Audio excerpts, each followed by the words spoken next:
Do you think a salt lamp's real? Do you think that thing does anything? I don't know how much you'd need, hey. Well, Would it need keeps. to be- It's got a hat on it, Yeah. so it's yeah. not being taken too seriously. And that's actually a big one. You get a lot smaller than that, don't you? Yeah, I saw that one. That was the biggest one you could find on Amazon. So I Yeah. got that Yeah. because I'm a glutton. I It's, like big things, big yeah. salt rocks. Why the hell not? Yeah, why not? I'm like, I want a big one. Do it.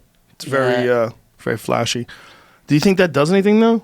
I don't know. Good question. It's what's it? It just lets the air off and just breathing in the natural salts on you. Helps with the sleep as well. Helps But with the sleep. how is it doing that? I It's don't just know. by being in the room? Yeah. Maybe I should have them everywhere. Well, isn't it the light Is that underneath as well? It just so sets the light, off. the heat from the heat light sets off the air. I believe so.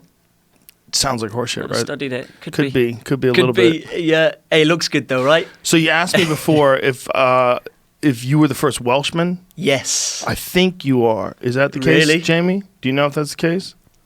Somebody might have snuck in and didn't tell us. There we go. Yeah. Yeah. What so I is could be this the first. thing that you brought? So I thought if I'm the first Welsh person, I've got to keep bring. this. Try to keep this like a fist from your Sure. face. There we go. I got to bring a Welsh dragon for you. A Welsh dragon. A Welsh dragon. So this is on our flag in Wales. Oh. Goes back a long time ago since we were like protecting ourselves and pride. Wow, it's cool. Don't really looking. know the history, but there we go. So this is a classic Welsh dragon. Welsh dragon, yeah. Wow, I keep think it was that named right like one there. of the coolest flags in the world. You just got this big raging dragon on our flag. That is pretty cool. So I thought if I'm the first Welsh person, I gotta bring you the red dragon.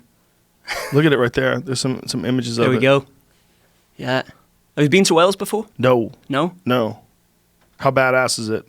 Should I go? Yeah, beautiful. It is a good place. Lots of mountains right on the coast there as well, of course.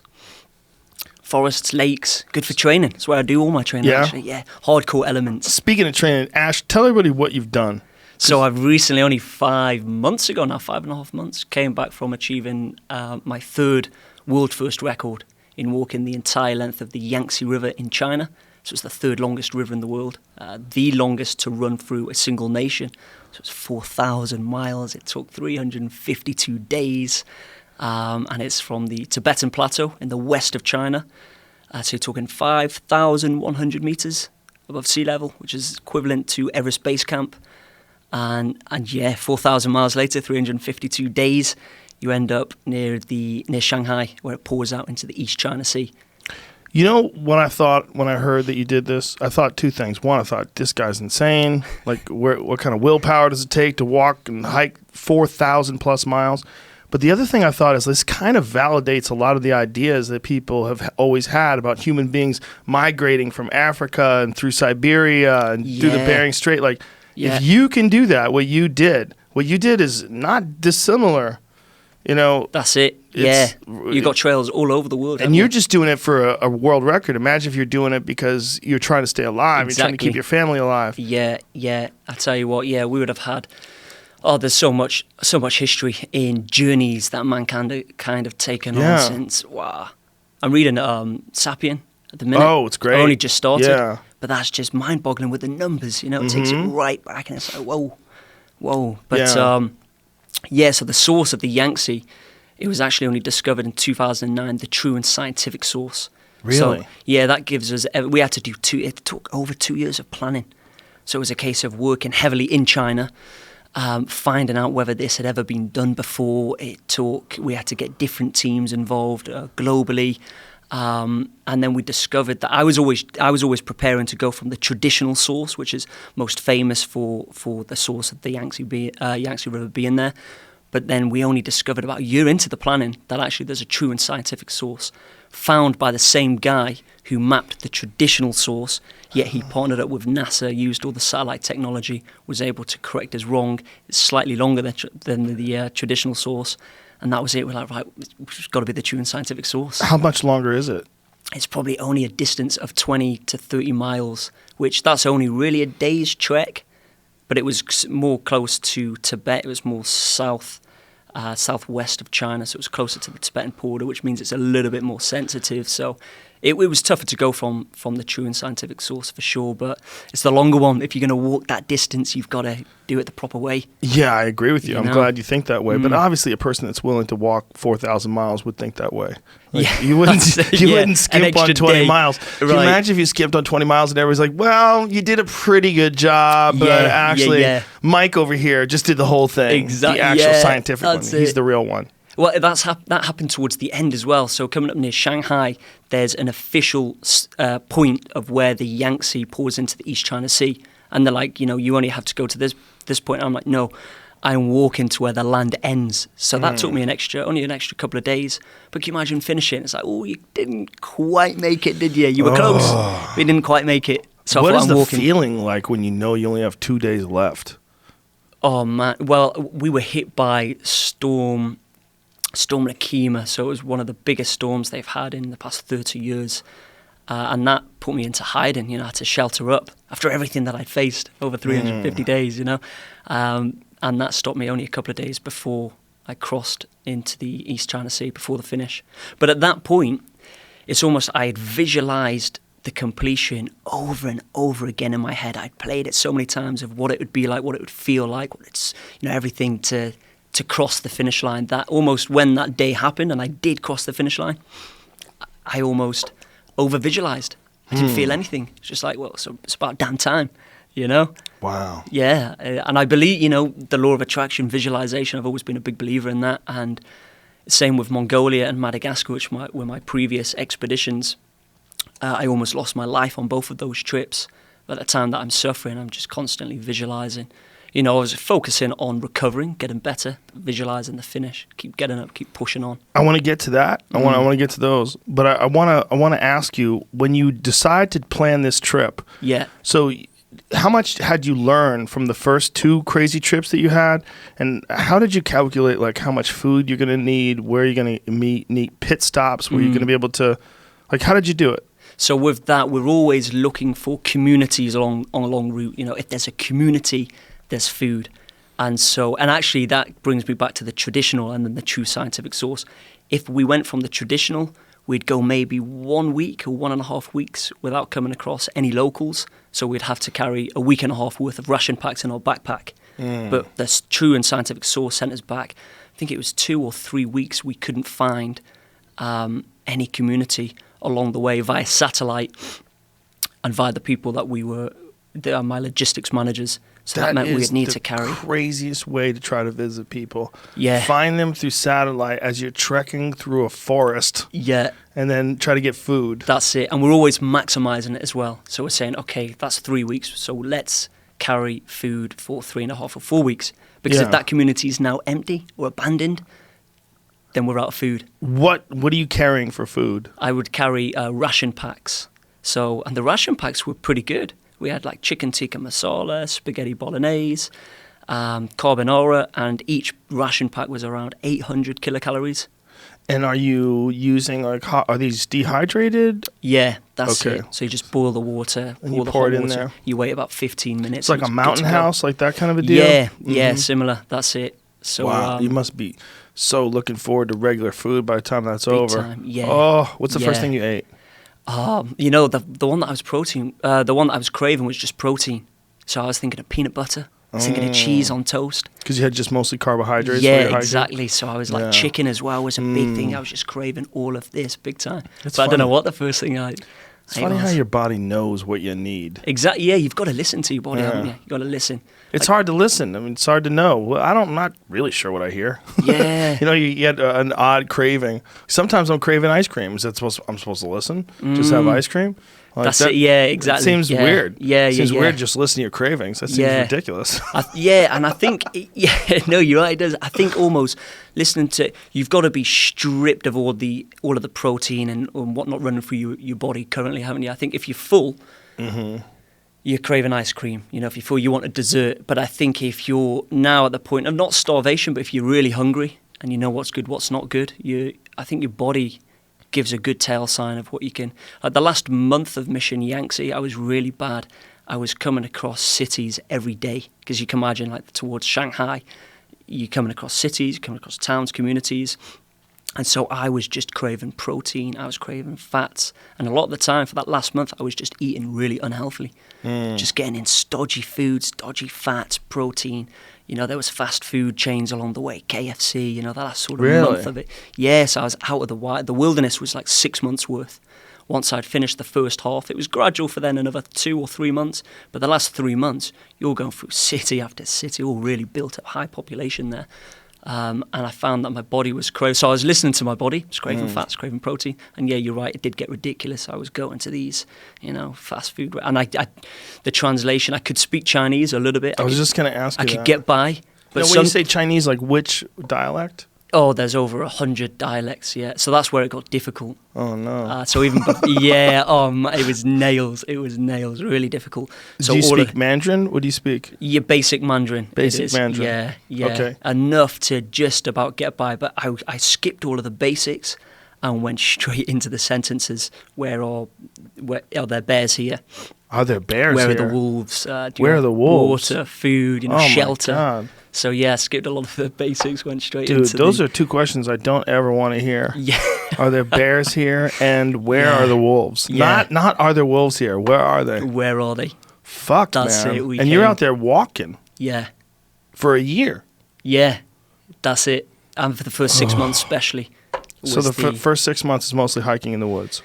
It's hiking, in the wilderness on the Tibetan plateau. Are you carrying your camp on your back? Yeah. So you have a bivy sack? Like, what are you sleeping That's in? a tent. So we had this tent. really lightweight sort of Kailas tent, just get it up storm-proof. So It's amazing how light they can get those damn things to now. It was It's great. incredible. We needed it. Yeah. Because I had to carry all of we were filming for a documentary, so I had to carry electronics and got too heavy. Now, do you, when you're in this tent, do you go with a double layer tent so provides more insulation and it's a little heavier, or do you have like a really lightweight tent and just try to tough it out in the cold? We have, I had a double layer, but that's because the double layer was just so small and so light. Yeah. And it was a case of, that's your comfort, that's your shelter. Right. And I'm going to be facing some big storms. Yeah, that's what I was thinking. I was like, Yeah. you'd sacrifice probably the weight for just something that's going to keep you insulated in there. That's it. Yeah, for sure. Now, do you have a pad that protects you from the ground? Yeah. And so then I had a little mattress pad on top of that? Yeah, we've got the pad, like the waterproof pad on the ground from the tent. Right. And then we've got a sleeping mat. Maybe about this thick, about a half an inch to an inch thickness. And then I had a minus 25 or minus 30 degree Celsius sleeping bag. I don't know what that is in Fahrenheit. But that was, you got toasty inside. It could be minus 20. What is the issue with the ground, though? Like, do you have to have an insulated pad to make sure that the ground cold doesn't get to you? Yeah, for sure. That's what the sleeping mat is. So it's sort of, you can roll it down. It's really small, really tight, really lightweight as well. But once you roll it out, it's got like memory foam almost inside, something similar. And you have to blow in it, pump it up a little bit more. Oh, I see. Only takes 10, 20 breaths. Easy to pack away as well. Really and it protects convenient. you from the cold of the ground. And it protects from there, because that's what you need, Yeah. The ground just... Dude, sucks I've all the never body been heat comfortable away. camping. It's always just like... It's always like you wake up like popping. Fuck. Yeah, You're that's awake. You made it. But still, you feel weird. Yeah, you can do. You do get used to it. Yeah. But and especially after the trekking, we were covering 50 kilometers some days. We were covering about 20, 25 miles, especially in the Tibetan plateau. So after that day's trek, only 2 ration packs per day. Oof. So you're taking in 1,600 calories. That's not a lot. It's not a lot. We were carrying How much 30. weight did you lose? And I've still lost weight now at about 12 to 13 kilograms, I would say, in weight. Which over the year I lost the same amount in Mongolia. Is that like 32 pounds? Something? It's about 32, is it? 32 pounds, yeah. So, wow, that's a lot of weight to lose. You're not a big guy. yeah, that's it. Fuck, man, you must have been really drawn out at the end. Big time. Ugh. Although it kind of worked itself out, because towards the end I was coming across more food. Didn't need my ration packs, of course. So I was coming across more restaurants. I can collect food as I go. It's not a solo and unsupported journey. So I was just utilising that. I was eating with the locals, and I was, taking as much calories down as I possibly could whilst I was trekking. Did you pick like the type of meals based on calories? Did you like when I'm talking about like the Mountain House type deals, or I don't know what company you used? What kind of? Expedition Foods, I think. So they have was that I used. different ones that are more nutrient rich and more calorie rich. Yeah, they have the smaller, lighter ones as well, which you get about 600 calories. They are smaller.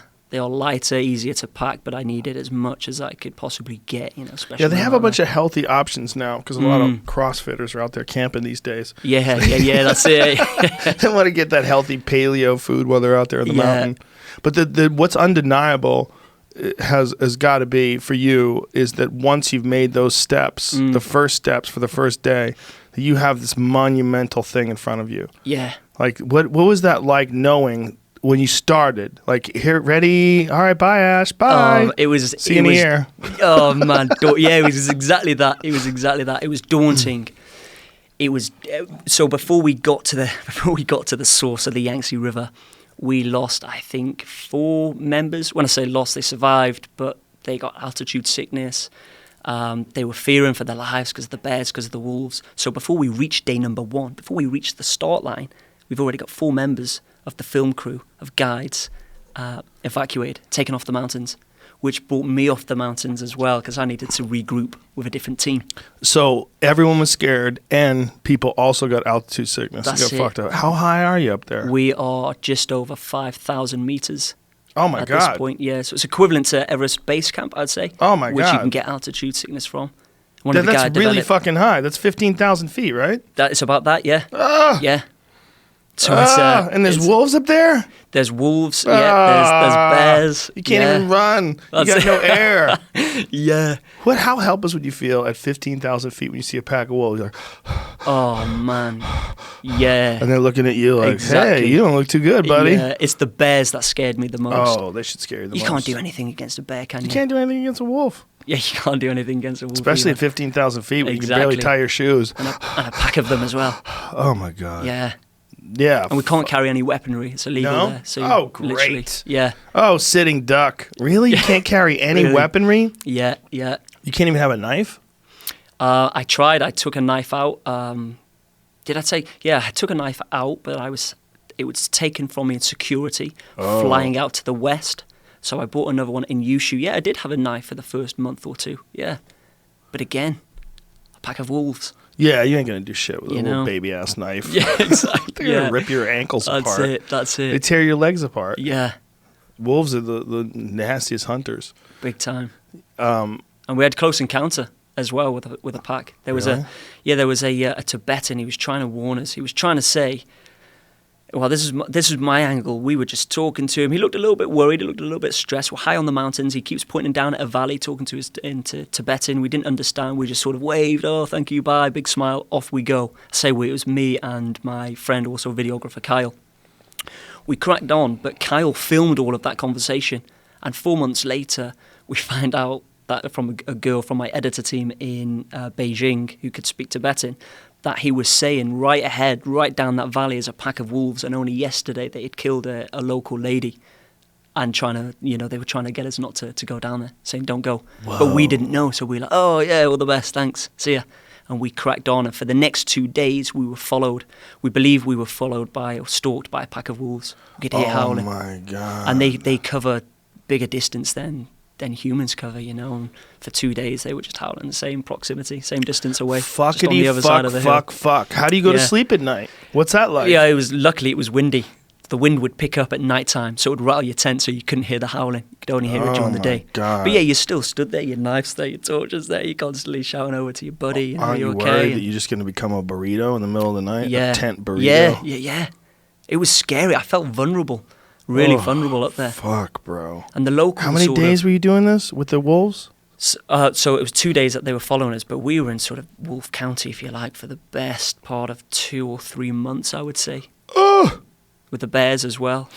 And the bears became an issue because I sort of went out there with a healthy mindset. As long as I leave the bears alone, the bears are going to leave me alone, right? But the locals were telling me otherwise. And they would start showing me photos, start showing me videos, and sending me clips saying this happened only 1-2 kilometers away from you are from where you are now. Where people were killed by bears. People were killed just running into huts, killing families. And they were trying to say that they're coming off the mountains because it's too cold. They're looking for calories before they go into hibernation. So we were there in the wrong season.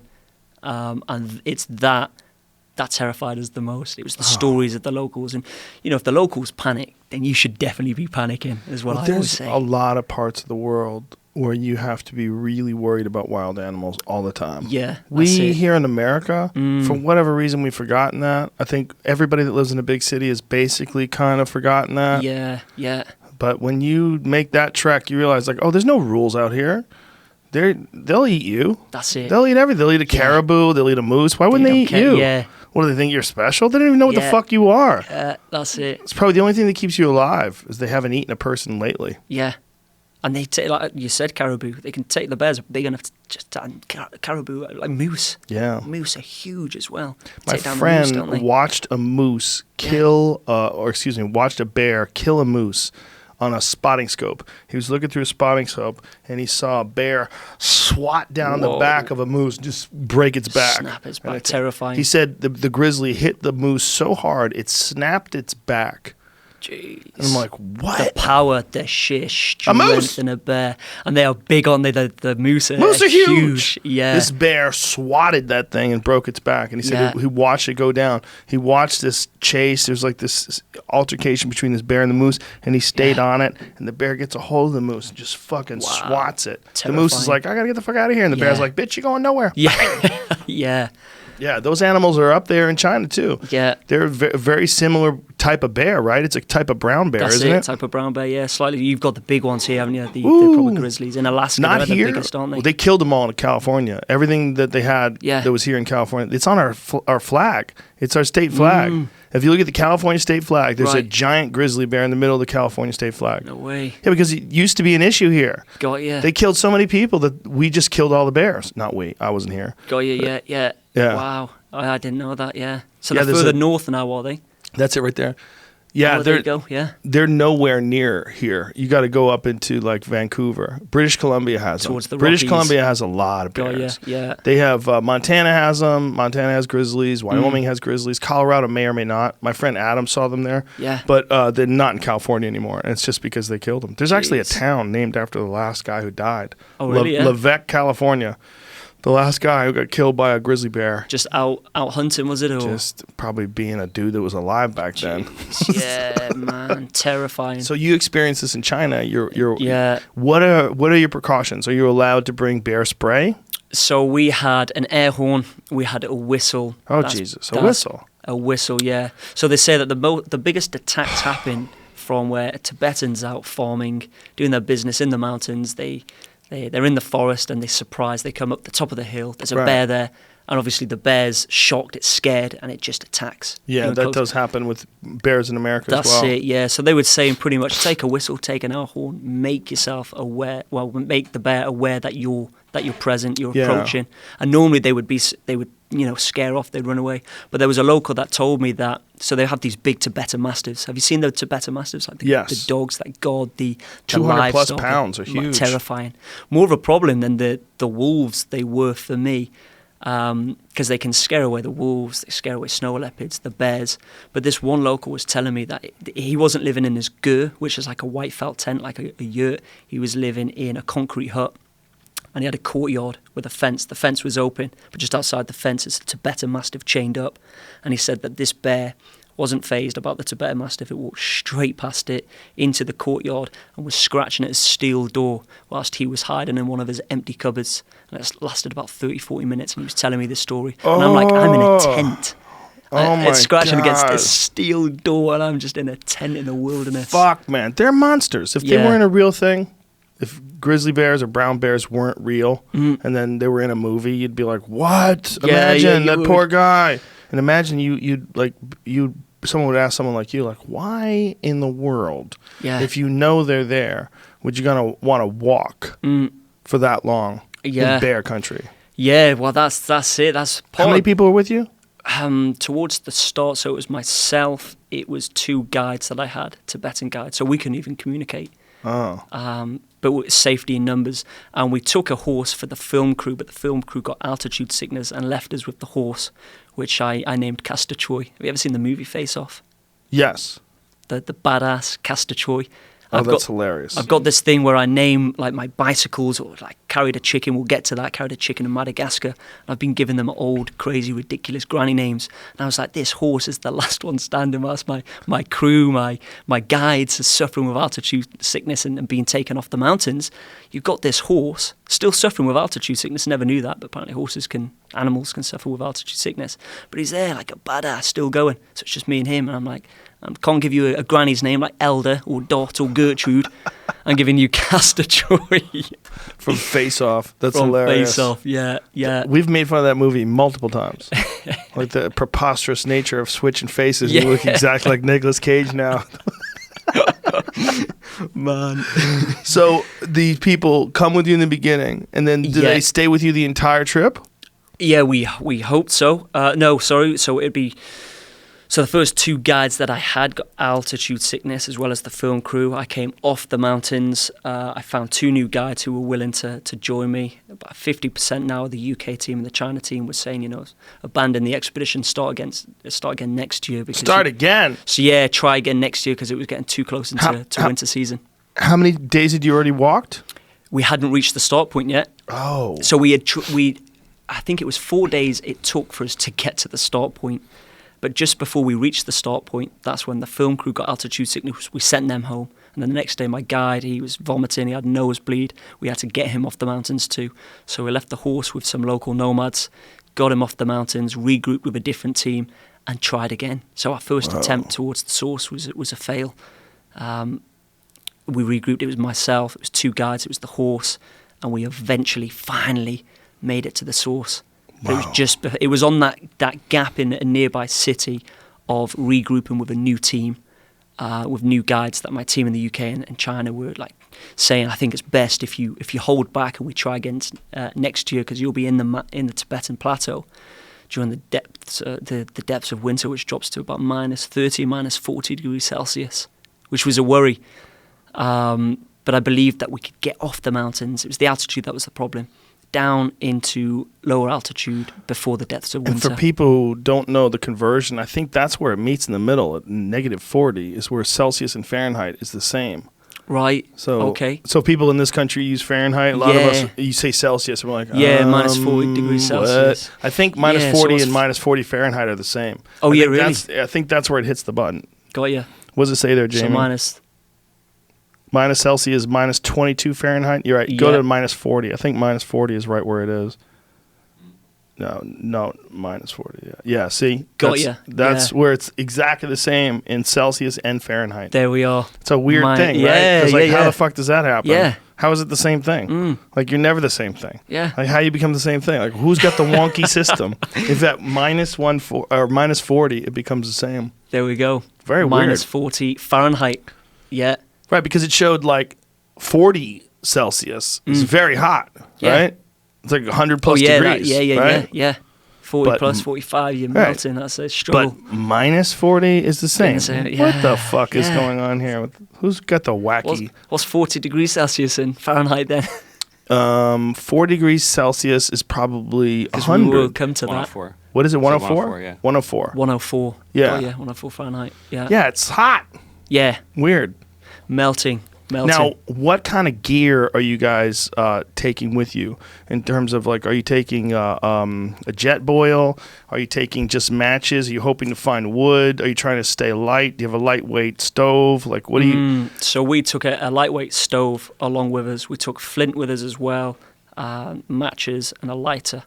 No jet boil or anything like that, because you wouldn't be able to refill them probably. Yeah, right? what we had actually, we had a bottle that connects to the stove, and with that bottle you can either fill it up with gasoline, but you can also use vodka, whiskey, and you can run off the vapors. You get pump the bottle, the vapors leak out, sparks a flame, and you're good to go. Really? Yeah, so that's what I took, especially in Mongolia. Oh, because you just get hammered the nomads everywhere. get your Russian vodka. Oh, that's wild. So you're drinking vodka just to, like, people think you're a drunk. You're really just trying to stay alive out there in the wilderness. Yeah, you're not drinking it, you're using it to fuel. How much does it, like, is it efficient? Like the use of vodka? Like how much vodka does it take to cook your meal? Well, luckily, I didn't need to try it. That was just a precaution that we took. Okay. I always carried enough gasoline with me because by using the vodka or the whiskey, it does ruin the stove. Oh, I see. It like blocks the small hole that sparks the flame. And you don't want that when you're in the middle of the wilderness. Isn't that funny? You would think that, like, if anything, gasoline would be more fucked up. Yeah, you would. Than the vodka. That's it. Yeah. It's probably because it's not all alcohol, right? Yeah, there's a bunch of other shit sure. in there. It's got to be. Yeah, but if you had rubbing alcohol, like pure rubbing alcohol, it'd probably burn even better, right? Yeah, potentially. Hey, you would have thought so. Yeah. This whole idea that you had to do this, how much encouragement did you get from people that you told the story to, and how many people were like, you can't do this, you're going to die up there? I'd say a healthy mix. For those who had seen the previous adventures that I had done, they had hope. They held hope. They had faith in you. Yeah, they had faith. Come on, surely he's got this. They knew you'd already accomplished 2 amazing things. That's it, and it was never done recklessly. First, it was never really done for the record. There was always environmental angle, sustainability awareness, etc. But it's also the planning. So it's I used to do really reckless stuff. We'll get to that. But now it's meticulous planning. It's the details, looking at what can go wrong, but also learning how you can possibly overcome it to make it back home. A good cliffhanger. I'm glad we're going to get to that. Yeah. Let's let that sit for a second. Yeah. But when you're walking, what kind of equipment are you using? Are you using a GPS? And if so, do you have solar panels that you're using to gather electricity? Yeah. Like, is that what you're doing? So, yeah, we would take solar panels. So we had solar panels. We had a couple of power banks. So we'd use the solar panel to charge the power bank, and then that will charge like the GPS, the cameras. Can I ask you how you do that? Are you putting it on the back of your backpack as you walk? That's it. Yeah, we would strap it to the top of the rucksack. Okay. And it's Mongolia, especially, is known as the eternal land of blue sky. Mm-hmm. And where I wasn't too far, so we did have a lot of blue sky, decent sun rays. I was able to charge the power bank, and that power bank could last up to about a week and a half of charging, depending on how I use it. Really? One charging. So it was really, really useful. That's incredible. So when you're walking, like how much does it take? What is the milliamp hour in the? So what is it? I think I studied it by how many charges I can get from the iPhone. So I think it was 7 or 8 charges from 0% on the iPhone to 100%. 7 to 8 straight charges. Okay. And that sometimes requires quite a bit. Sometimes I was just charging the GoPro or the little satellite phone. And you're able to get that full charge just from that solar panel in how long? Just from the power bank, yeah. The solar panel would take a good while to charge up the power bank. So what I did is a couple days? I'd say a couple of days to get to 100%. Yeah, for sure. 25 to 30% per day, I think it was. That's interesting. So it seems like you could almost get everything you need just while you're walking every day. That's it, yeah. Like you're right there. If the days are good, if we've got access to blue sky. But I took... Does it work at all when it's cloudy? It does, but painfully slow. Like maybe after an hour, you've bumped up 1%. How crazy is the idea, though, of they're stealing energy out of the sky? Amazing. Yeah, it's the sun. The energy of the sun is powering your phone. That's it. I want to do it that way just to do it that way. It just sounds so badass. Yeah, and that's exactly. That's the way the world's moving as well, isn't it? Yeah, really? The energy of the sun powering your phone. I mean, the world just needs more efficient ways to use solar, 100%. And they're going to get better at it for sure. Yeah, big time. It's far better than it used to be. Yeah. I was shocked to see it all over China as well, actually. So I would imagine, right? There's a lot of rural places in particular that don't really have too much access to the grid. Yeah. So when you're traveling around, you've got, are you using the phone as your GPS, or do you have a standalone GPS unit? So with China, I was using like the GPS, and that would keep me... like a Garmin or something? Yeah, Is it more sophisticated? an InReach Delorme it was, okay. yeah. That's the one you can communicate with people, right? With that one, you can send text only. Right. Yeah. But I took a Navarino satellite phone? Sat phone, and that would allow for calls. And that got me out of a lot of difficult situations many times. Were you ever in a situation where you're like, I think these people are going to rob us? I was robbed in Mongolia, but in China, no. You got robbed in Mongolia? What happened? They stole my solar panel. Really? They did it so politely, so nicely. They just came over, they visited, I was chilling with them, eating my ration pack. They brought some food and some tea over. We were all sat out in the sun. And at one point, they would have slid my solar panel under my tent, and I didn't see it. So when it came for me to pack everything back into my tent, which I did, put my head down, fell asleep, and then I all of a sudden felt like nudging on the tent, and something was yanked from underneath it. And I just shouted, hello. And then someone was just running away. And I thought, oh, maybe he came to say hi, and I've just scared him off, not realising. But then the next morning, I realised the solar panel's missing. And then whilst I was trekking, I clicked and thought, wow, okay, very clever. Just hid it under the tent. Came back the few hours later at dark, took it from underneath and then ran. So now what do you do without a fucking solar panel? I had a spare. Because at that point, I took a trailer, and the trailer weighed about 120 kilograms of everything that I had in it, which is about 260 pounds. And so, with that journey, I made sure I had backups. How are you moving the trailer? So with Mongolia, it's just strapped with me. It's like a 4-point harness. What? On wheels. So you're not just walking 4,000 miles. You're walking 4,000 miles with 260 pounds behind you? This is a whole different expedition. Oh. Yeah, so this takes... when it came to Robin, there was nothing in China, so I went to Mongolia. Okay. So that's it. But in China... No, I had difficult situations with the authorities, with the police. They're trying to get bribes? No, they were I was in a sensitive area, to get to the source. The planning, it took over 2 years. So I needed government support, I needed national park access, I needed a Green Development Foundation, which is like an organisation to make me ambassador, to make me doctor for a year, to be able to get all of this access. That when I went through the motions of getting these different organisations on board, that would give me access to the authorities and allow me to get to the source. It blows my mind now. It was really, really difficult to get off the ground, but we did that. But still, we were so close to Tibet that the Tibetan police would come over and threaten to get rid of us. Deport us and whatnot. So that came as a worry. But again, I carried 13 different documents, all stamped, or official, or signed. So I had to show them that. I had to use the satellite phone, call into the Beijing team, use as translation. I think that one time they made me delete all of the information, all of the tracked information that I needed for Guinness World Record. They made me delete that, but luckily it was backed up because they didn't want to have me seen walk in this region. It was quite sensitive there. But I was definitely in China and definitely in Qinghai province. Sensitive, how so? Just because you've got Tibet and you've got China, and they're very close to each other. So I needed to make sure that I was always in China.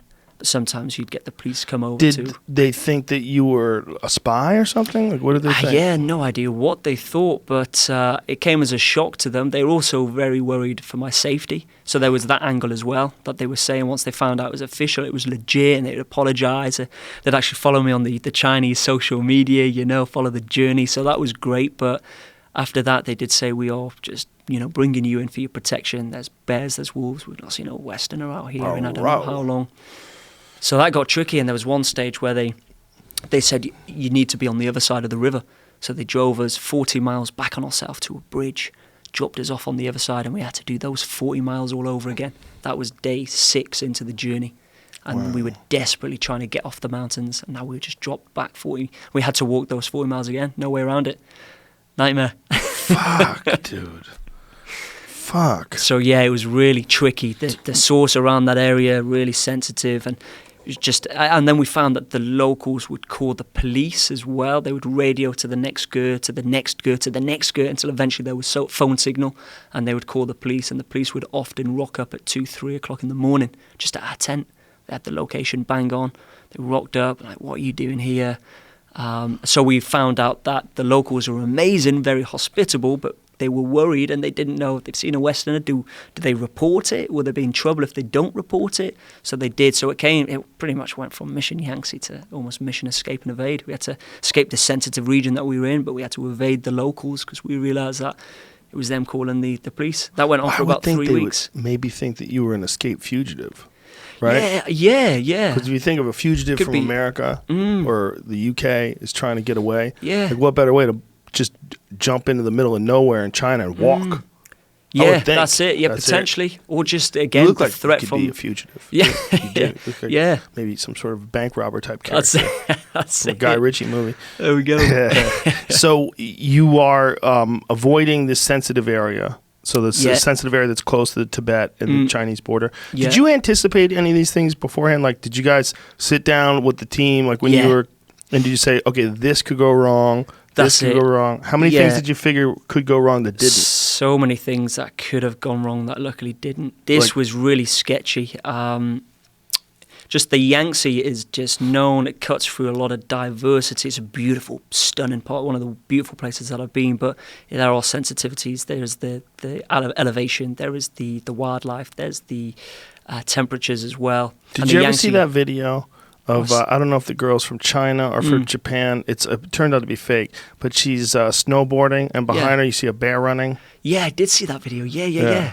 Is that possible? It's not. The video's fake. Where is that in Japan? Good question. China, I'm not Japan? sure. I think Yeah. it's Japan, isn't it? It might be China. I did see that. They exist in Japan as well, right? They do, I believe so. Can you, Jamie? I'm sorry, I'm double Google asking you. Yeah, bring that Can up you? if you can. Yeah, it's a fun video to watch. After that, I want to see a terrifying, picture can you of that imagine? Yangtze So River. she was oblivious. I She don't looked think back it's at real. her camera. I don't and think then it's she- real. I think someone just did some cool shit with CGI, but it looks pretty yeah. good. Yeah, It looks. yeah. It looks does. like if it was in a movie, you'd be like, "Oh fuck, because Man. the girl's got headphones on. She's just fucking Terrifying, rocking out." terrifying. Yeah. Did you see that she's- tiger as well recently? It was at India. Just sprints across the road and how fast it was going. 30, See, 40 miles here an it hour. is. Here we So go. it's really well made. Whoever did it, it's like she's got a GoPro. Yeah. It's on the ground, and then as she's going down the hill and her snowboard, at a certain point in time, you look and you see a fucking bear, and she has no idea, and she's laughing, and everything's cool, and then No watch it turns to the way. side again. Yeah. I think you see the bear more than Oh, once. terrifying. There it is, Imagine. yeah. What, See, yeah, that's The second one is where I'm skeptical because it seems like this. Oh fuck! It looks pretty goddamn it realistic. looks pretty damn good, doesn't it? That would be hard to do. If you're Yeah, gonna like the try bear to just gave edit up at that point. Yeah. Damn, that chick is flying. I have never snowboarded. From what I've heard from my friends, when you snowboard, it's Yeah. easier to break your head. Like you see your feet go up in the air and your head goes down. Yeah. It's easier to break your head. This girl It's doesn't even difficult look actually to like she had- snowboard. It is I've supposed to be tried Japan. it. It's supposed to be Japan. Yeah. Not gonna go to sports. I've got that tiger one. The tiger one. There's the one recent. It's only like Well, a did couple you, of you ever weeks see ago. the one where the dudes? I think he's in India and Yeah. they're on a bike, like a motorbike. That's the one I'm talking and about. the tiger's chasing But- behind yeah, them. yeah. Yes. Have you seen that? Oh my god! The It speed. almost gets him. It almost gets him. Yeah, it does. That's definitely not It's edited. chasing That's- him too. Yeah. Dude, that's Petrifying. that That's- is fucking horrific. Here we go. Here it is. So these guys are on. Look at this Oh. tiger, just going for it. Almost got him. Almost got No him. way. Oh man. Right about then, Imagine that the dude adrenaline right there. is wishing he had the cash for a bigger engine. Jeez. Just right there is when you. Oh my god, what a killing machine, and so beautiful. Amazing, What a fucked up beautiful. way to die from like the most beautiful thing nature's Yeah. ever created. Yeah. Like if a tiger wasn't a murderous, horrific predator that definitely eats people, you would look at it and go, it was in a movie like Avatar or something like that. A tiger doesn't even look like a real creature. That's it. It's so beautiful. Oh, stunning. They are beautiful creatures, aren't they? Beautiful and spectacular and murderous. And terrifying at the Yeah. same time. Yeah. Chasing you on a moped. Oh, the speed as well. Oh. Same with the bear. You think they're going to be slow, but they can run. Oh, man, they can't run way faster than people. Yeah, They run yeah. faster than Usain Bolt. Crazy He can't even that, get away isn't from it? a bear. At And if he their touches weight as you, well. all they need is one little ankle pick. Yeah, One little, just hit that ankle. Woo! You go flying Done. through the air, that's it. head first. They Yeah. tear you apart. It's a We fucked came up way across to go. bear footprints, and we believed that the bear footprints were fairly fresh. Maybe past our set exact track that we were on in West China. Show me with your About hand how one- big it was. Maybe about this big. Oh, fuck I think got a that. picture actually on the Instagram. That's big, dude. You got a video actually. Yep. The Tibetan Mastiffs as well. Oh, you got a dude. Tibetan Mastiff running up to me trying to attack me. Really? Yeah, the guy just steps in, throws the stone. You don't see that bit, but the Tibetan Mastiff. Yeah, there you go. That's a pretty good size. That's That's- not as big as I was thinking, but that's pretty So that's big. its front paw, isn't it? Yeah, I think. Yeah. I'm not a bear And then, tracker. and then it's like the back paw is almost like a human footprint, isn't it? Well, the big brown bears, they have there's a photograph, a famous photograph of a woman who is she's a wildlife biologist, and they had tagged this grizzly to put a collar on it or find its location or something like that, or maybe do a test on it. And she's holding its foot up, and it is literally like a huge dinner plate. Whoa. The foot. So see if you can find that picture of you know what? biologist holds up. Yeah, I saw that one actually. It was like holds massive, up grizzly's paw. Yeah. Yeah, it is fucking huge. And the claws on it. Yeah, it's like as wide as my chest. That's what the bear's foot looks like. And she's look at there that. We Look go. at that. That's Look at it, that. yeah. Look at the fucking size of that paw. You don't stand a chance. That's so crazy. It's so crazy that nature created that. Just a cleanup system for the fucking woods. Anything with a limp. Yeah. Anything that's fucking around places it shouldn't be. You're having too many babies. Oh, I smell them. Coming to get them. Done. Fuck.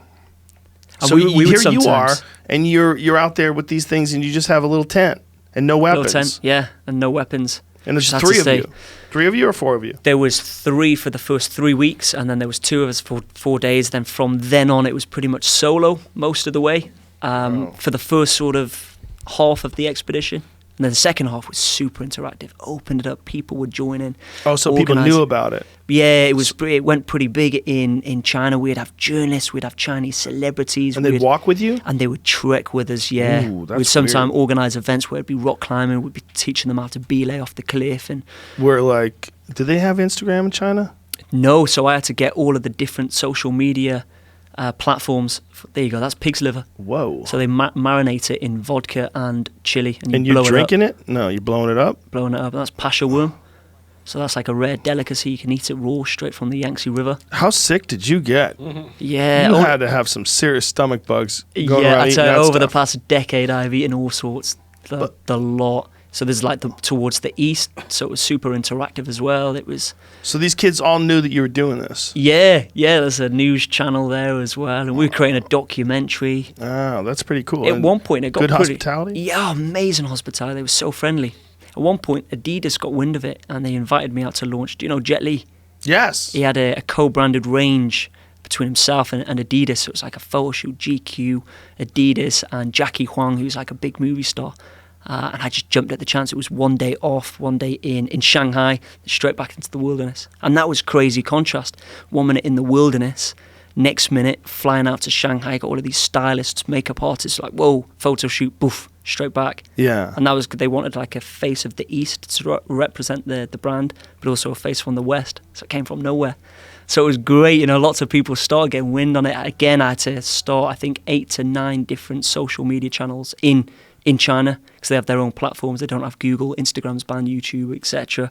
So yeah, I had a great team, Mandarin Films in Beijing, who really helped support, set all of this up, and we were translating. Was there a certain point in time, though, when these people were going with you, they're like, hey, bro, I'm done. You're on your own. And was that kind of weird? Like when the crowds, now you're back to being yourself again? By yourself again? That's it. The second half of the expedition, it was okay. So I was coming across many people, but the first half, oh man, it got quite difficult. Yeah, it was lonely at times. It was boring. Like the hiking, it sounds funny, I don't really particularly enjoy the hiking, the trekking, the walking. But that's what you chose to do for a whole year. I know, right? That can get pretty boring. Well, if you eat porridge every day, you're like, I don't really like porridge. That's it. Yeah. It's the survival, it's the challenges, and it's the people you meet along the way. So did you ever have a point where you had large groups of people, but then not? Yeah, quite often. Yeah? I think the largest we had was about 35 or 40 people. And then afterwards they went away? Afterwards they went away. I was like back on the grind, pushing forward. That must be the weird part. Yeah. When a bunch of people join in with you. Yeah. And then they're gone. That's it. And then you're just still trudging. Yeah, and you've got to, keep going, get some Joe Rogan podcast on the earphones, isn't it? You're like, there's only 290 days to go. Look on the bright side. Yeah. That's it.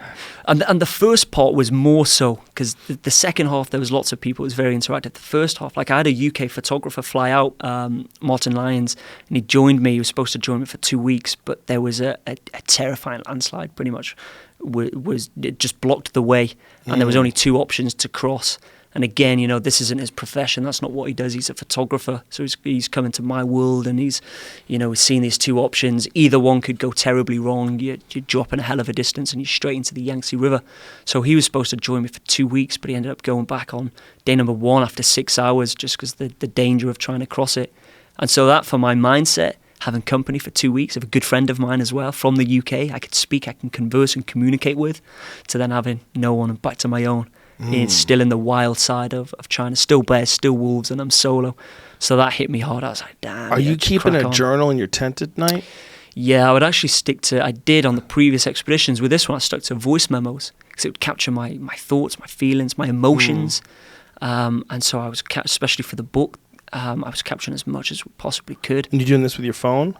Doing this with the phone, yeah. Are you worried about dropping your phone and losing everything? I was. Fuck. I would try each city I came across. I just tried to back everything up, with and especially Wi-Fi? with like the, Wi-Fi. What are you allowed to use over there? Do you have to use an Android phone on their system, on a Chinese system? No, we were okay. I just took my iPhone. I was connected to all of their social media, of course. I had my own like bank account, transactions, all of that with China. So I was very much on the system. Right, you can't use Twitter or Instagram over there. No, you can't. You got to get a VPN. What is that? Oh, virtual private network. That's it, yeah. But I thought it was like one of their apps. So what are their apps that you're allowed to use? What's their social media So apps? they have like Weibo, which is kind of like an Instagram. Okay. They have a WeChat, which is WeChat's clever. It's kind of like a WhatsApp merged into Facebook. So are you having to translate all of their comments, like when they write things? Oh, when they write, yeah, I can. But sometimes it's too many. You can't. You've got to open it up, go on the VPN, open up the Google, translate it. I would just send it to the team. The team would actually do most of the posting for me. I send it to the UK team to post on the international social media website. Oh, so you can send them that post and they can put it on Instagram or Twitter. That's it, Facebook. Yeah. I would send them like a voice memo or a message of text, what to say. Was there ever an issue with the Chinese government that you were doing that through a third party, that you were somehow or another getting the information out into the real internet? Not so much, no, because even the satellite that we had to carry, I carried like a Navarino satellite beacon system, if you like. And that we had to register with the government, and he had to sign off, so they knew what I had with me. And it was with that satellite that I was able to send to the Beijing team. They would forward on to the UK team, and from there we were able to make it one of the world's most interactive firsts. Did they have any concern at all about you using the regular internet? Like instead of just using the Chinese-approved social media sites, that you were also using the other ones that were international? That's it, using international and the in China, in-house ones. Did they have an issue with that at all, the Chinese people? No, not that I'm aware of, no. A lot of the Chinese are also on Instagram as well. Really? Yeah. How do they do that? VPN. Of course. Yeah, so a lot of them Chinese still government tolerates that? Yeah, I think there's only a certain amount of lockdown that they can have. That's interesting. There's a lot of Chinese travelers as well, so they go to these foreign countries. They get the Instagram, the Twitter, the Facebook. They get woke. They get woke when they go to foreign countries. So that's got to be weird, using their government-approved social media. Did it feel weird while you were using it? Yeah, I got so used to it. I think there was 10 or 11 different social networks that I was on. It was mainly my team, so there was just too much. Do they have more over there than we do over here? Yeah, I'd say so. Oh, and they're well connected. Their phone is just like an extension. Is it different? Everything's... in what way? In terms of, like, do they have different apps that they use more often, or different things in their phones that they use? Have their own app, so they have everything that we have, but converted, just different. Yeah. Now, go on. Like, we have an issue in this country with Huawei and a lot of these Chinese companies. You can't even buy a Huawei phone anymore over in America. But the ones that they sell over in China are super sophisticated. That's it. They're like the top of the food chain phones right now. Big time. And the cameras as well. Yeah. Because that's what all of the Chinese love as well, to be able to take good photos, good videos. And that is just an instant sell with the camera that's come with that phone. Yeah, they've blocked them from Google, though. This is where it gets really interesting with me. This is why I'm asking. Google no longer lets them use Google apps. So you can't use the Google Play Store. So you have to either sideload apps. You could sideload some apps, or you have to get the Huawei version of these apps. So I'm like, I wonder if from the United States trying to stop them from taking over, and they're worried that it's a branch of the government and they're going to get their hands in all these different enterprises and businesses, and they'll be able to spy on everything and extract information because they can do that with their Huawei devices. I think that's how it, But it's interesting that I wonder if leaving them out of the system will make them create a system that's better, and they don't even need our system anymore. It's almost better to Yeah, you know what? I think that's the way it's going. They don't have Google, but they have Baidu. Baidu's just like Google. But they won't control have Wikipedia. it more. They'll have whatever their version is of of Wikipedia. But it's all government-controlled That's information now. They got so many good. I think they've got an app as well, like a delivery app, where if the guy is like 1 minute late, you can throw a complaint in, and then it's free delivery. Costs pennies as it is anyway. 1 minute? Yeah, so sometimes he'll call, I'm going to be a minute late, is it okay? Can you not phone in? Because he won't get paid then. Oh, wow. It's the Ruthless. deadline. Yeah, and like even the bullet trains, they're so advanced. The bullet trains are like leaving on the second, let alone the minute. A couple of seconds before the minute, if anything. They're just so sufficient, and you see that there. Everything's in-house. They got things cogging over there. Everything's made in China. It's almost like they don't need the rest of the world. That's the scary thing, you know. It's really, but it's again a pleasant place to be. I had my friend Martin Barrington, who's here as well, say that because he joined me on Mission Yangtze. And he had this idea that maybe it might be a little bit more suppressed. And when he joined me, it was like, wow, everyone's happy, everyone's doing their Tai Chi, dancing, everyone's active. Really? There's a strong sense of community. And what part of China was this? All over. All over. Yeah, So, all over. So do you think that we in America have a misconception of what it's like to be Chinese? Yeah. Not just in the US, UK as well. I think most countries, yeah. Do you think it's because we don't communicate, or because their language is so different? They seem so different because they're all the way over there. Like, what is it? Yeah, I think it's just because it's so locked off, isn't it? Uh-huh. You know, they're locked off the grid. They don't really shout about what they're doing. Like right now, that we were saying before, the amount of solar panels, wind farms. They sent like I think 19,000 soldiers out to plant trees. But all of that, they're not shouting to get attention. They're just doing it. And so I sometimes see that, China aren't doing enough. But on the inside, when I'm over in China, I see it all. You know, like, whoa, we didn't know about this. So I'm to blame as well. Before I went to China, I thought maybe it's going to be the same. But that's why I go to these places, you know, really get out there, explore its interior, meet the people of the country.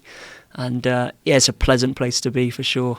That's pretty badass, man, to get a totally different view of a country than what most people do, and to do it for a full year. Do you think that's going to be a place you go back and visit now? Yeah, 100%. I think it took off so well. I had such immense support there that it'd be a shame not to continue it. So I will be going back. You know, me and the teams out there are already looking at next ideas. And I'm sure you are. Yeah. So is that how it works? Like, how much time do you take when you're done walking for a year? How much time do you take before you go, okay, now what? You barely know. So as soon as I got back from Mission Yangtze, I had an Asia tour, so I was straight back out there, Korea, Singapore, Myanmar, and back out to China doing lectures. I've been out there 4 times already. It's going to be aired on CCTV, the documentary, and I'm just TEDx talks as well. So I've been back 4 or 5 times already since I finished only 4 or 5 months ago. So Wow. every month I'm pretty much back out there. When did you do the first one? Was the first one Mongolia? So the first was Mongolia. That was 2013. And how long did that take? That took 78 days. So it all pretty much started, you know, living in Wales there. You know, I went from high school, I went on to college to do an outdoor education course. I was working various different, so my first job, 14, 15, fish and chip shop, $4 an hour, you know, grinding away. And then I went into waiting on. Then I went into lifeguarding because I heard that the lifeguarding money for a young teenager, 16, 17, is pretty well paid. And then it was from there that I started to save up as much money as I can, got rid of my little jalopy of a car, bought myself a little bicycle, cycled to and from work, just saving the pennies, and eventually left at age 19. And the first place I went was China. Great War. I was only there for 2 weeks. I left China. When I look back on the map, I thought China's a big place. I barely even touched the surface. You know, I need to get myself back there. But after that, it was just various reckless, extremely low budget adventures held around Southeast Asia. When I say low budget, it's like buying a bicycle for $10, finding string on the side of the road that we would use to strap the rucksack onto the back with, no pump, no puncture repair kit. And we're about to cycle over Cambodia, What? Vietnam, over 1,100 miles. Why wouldn't you get a puncture repair kit? Just saving the pennies. We actually got a tent that Oh was my about, God. I know, man. We got a tent that was $5. Found out the hard way it wasn't waterproof. Just reckless, just silly things. You made it on the bike though? Made it. The bikes No broke punctures. 17 times until I was with my friend Matt Norman. You know, both. I named mine Little Elder. A ridiculous. And I think the bike's maybe on my Instagram. Ridiculous little bicycle, basket on the front, a little pink bell. Off we went, both of us. Bikes broke 17 times in total. How'd you get them fixed? We would rock up at the locals and just rock up, see if they can help, and they would fix it. Really hospitable. Does somebody have to translate to you that? Did you have a translator with you? No. No. So we were just out there. We were just, rock up with a smile. I think smiling is the biggest communication sign, isn't it? Sure. They don't see you as a threat. The barriers are down. I'd point at the problem, and then they would help me fix Right. If you it. walk in like a dick with a flat tire, that's not good. Yeah, that's it. Exactly. Yeah. So we just rock up. He would sort us out. We chased by dogs, hit by mopeds, dodged by lorries. So that was the first away from home adventure. I'd say that was the catalyst. You said dodged by lorries? Yeah. What does that mean? That the roads were extremely sketchy. Oh, okay. Enough only to... I had to translate and they that. would be like coming straight down the... at the mountain pass. Down here, almost like the brakes weren't working properly. We're squeezing in, it's going past us. We're like, we need to get off this road, man. We're panicking, trying to cycle faster. But that, after that, we just found my niche, found my passion, thought, wow, this is great. It's cheap, it's reckless. But after that, we were in Thailand. We hooked up with a local guy that said we can cross the border into Myanmar to a community. It's like a Burmese hill tribe, and we can learn jungle survival. So we did. We went there, and it's this group living out there in the mountainous jungle region of the border of Tibet and Myanmar. They were teaching us berries that act as a mosquito repellent. Like you can pop them, rope them in your skin, it'll repel the mosquitoes. They were teaching us how to hunt, how to gather, what berries or what leaves were edible, what plants weren't edible, how to build rafts and shelters using natural resources, normally bamboo, banana leaves as a bed, or as a slanted shelter for the rainwater to run off. It was amazing. We just continued these sort of adventures around Southeast Asia, hopped over to Australia, found some work as an Australia Power and Gas. I think it was knocking on people's doors. I thought, this isn't me. This is not what I'm traveling for. I'm in a suit now. And, I remember I was shadowing my boss. We walked up to this drive, and there was this guy at the end of the drive doing all of these pull-ups. At that point, I'd become quite unhealthy, put a bit more weight on. Wasn't sticking to the trainer, wasn't stick to a good diet. And he jumped down. He wasn't interested in the Australia Power and Gas, but he mentioned something like, I respect you guys out here, 40-plus degrees Celsius, 108 Fahrenheit, knocking on people's doors in the suits, trying to sell them a good deal. And my boss replied something cringeworthy. Said something like, but we get paid a lot of this. I drive a Skyline. So unnecessary. And the guy replied, the guy who was doing the pull-ups, it's not all about the money, it's the lifestyle too. And all of a sudden that was a slap in the face for me. That's why I started to travel. So the next day I quit the job, got myself a little bike with my friend again, and we just carried on, cycled So you think by your boss saying something douchey that sort of leaned you in the right direction? Yeah, I was thinking for a while, this isn't me, this isn't, it's foolish. Yeah, I was doing something that it wasn't right. But his behavior is foolish. Yeah. I know his behavior. That was the sort of, because I was looking at this guy and I was like, I'm not stood on his side. Mm-hmm. I'm stood with this is the way that I'm going. This is my boss. Right. And he would eat like fast food every single morning. KFC. And I was just like, this isn't how I'm. Sometimes you just need someone to say something like that, right? Exactly. Yeah. Little nudges. A spark. And I've had a lot of those little nudges along the way. That if it wasn't for that nudge, I don't know. Maybe I would have just continued and no idea. Yeah, I think we all encounter those. Yeah, for sure. Yeah. So you said you got robbed that one time where they stole your solar panel. That's it? So yeah, It seems like you would get robbed a lot. Madagascar. Madagascar was more sketchy, I would say. What was that like? We'll come to Madagascar, but so just after that Australia cycle and before Mongolia, it's like this links us into the Mongolia. It's actually then working in Thailand because the money was so low. I had to find work as a master scuba diving instructor, but I was also doing the Muay Thai out in Thailand, which was awesome to see their discipline, their ankle, beating their shins. Had you ever done it before? No, I come from a boxing background, so I was doing boxing in Wales. Did you know how to kick at all? Nope. So I learned the hard way. I learned such the hard way, actually, that I had the boxing stance, left foot in front, and the Muay Thai stance was more square on, it's different, and they just jacked my leg up instantly. Jacked it up. Just kicked. They didn't need to get into no fists with me. It was just jacked my leg up. The next day I had to cancel work. I couldn't climb out of the ladder with all of my scuba diving kit because I couldn't bend my leg. And from there, I just corrected. I was training 5-6 times a day, killing my nerve endings on the shin. And, I just loved it. I had a stadium fight. Did you? Yeah. Which stadium? It was in Koh Tao, the little island in Koh Tao. So a guy sailed from mainland over to Koh Tao. And the winner, the loser, you can make money, of course, so that was kind of my way of paying the rent. If I won, you leave with money. If you lose, you leave with nothing. Really? Yeah, and you've got the locals around the ringside sort of banging down on the canvas, holding money up. They're either pointing at you or they're pointing at your opponent. Now, how do you know when you take a fight like this that it's well matched? Yeah, well, you don't really. So that was my first stadium fight, and apparently this guy, my opponent, that was his 6th. But we looked similar height. He looked to be maybe more experienced because of the fighting, but hadn't been fighting since a young age, like a lot of the Thais have. You know, they start from such a young age, as you know. Yeah. And so, yeah, it was a little bit my heart. I was just like, right, I've done my training. It was about, 5-6 months in. So that's pretty fast, you know, to straight to the... And you said you had boxed before that? I'd boxed before that. Had you competed? No, not competed. So it was just amateur fighting. Look at you. Yeah. Wow. That was in, that's Madagascar. Style. That's actually just playing around with my guide. But, I love it, yeah. The Muay Thai. So you, how many fights did you have over there? It was probably about 8 club fights, but only 1 stadium fight. The 1 stadium fight was the big one, you know. You won that. Paid for about 2-3 months worth of accommodation. That was good. Wow. I needed it. You don't earn much money as a scuba diver in Thailand. Working myself so up the you rankings, won your stadium fight? Won the stadium fight, yeah. That's awesome. Yeah. What made you stop? Mongolia. So I loved this lifestyle. I was doing it for like 2 years, like living in Thailand for 2 years. But I was like, I missed trekking the Himalayas. I missed my time with the community, the hill tribe in Myanmar, cycling Vietnam. So I was like, I need to do something, you know, big, something... That'll take me to a country that I'm very unfamiliar with, and that brings in Mongolia. So that was the world first record. Not the first to attempt, though. A guy from Britain had attempted on 3 occasions. Unfortunately, evacuated just before the halfway point. Tell people what the record is.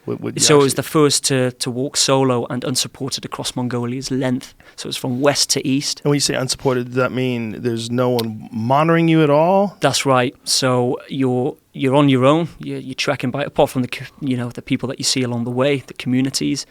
Unsupported, meaning everything that I needed to make the journey from start to end point was in the trailer that I was pulling.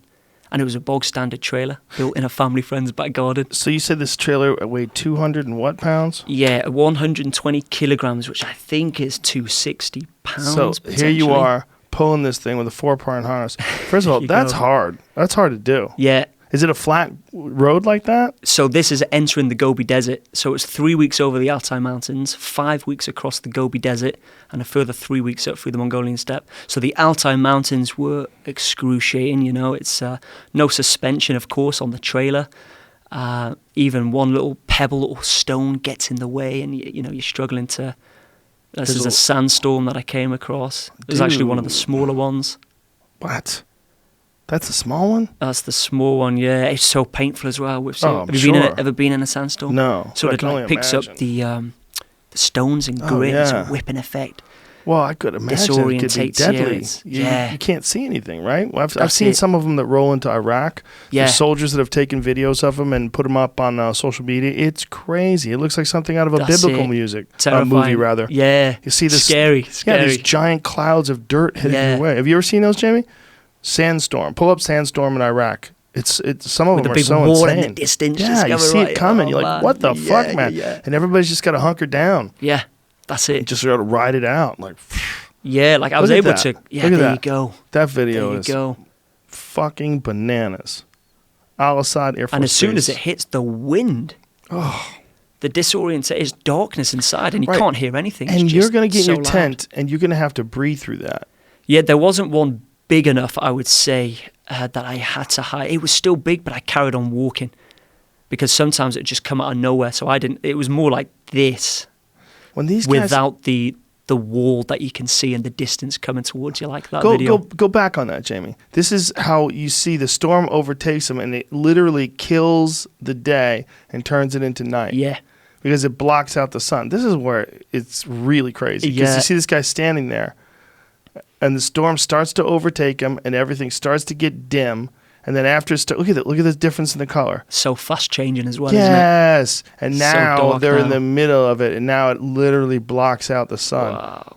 They're in the center of that fucking horrific storm. But that guy's just walking around breathing. Yeah, so that looks more like a dust storm, where it's kind of similar, but the sand, it moves. It depends on the the speed of the wind. But with a sandstorm, you've literally got to cover up. So you saw me with a mask. I had to wear gloves. I had to wear a fleece.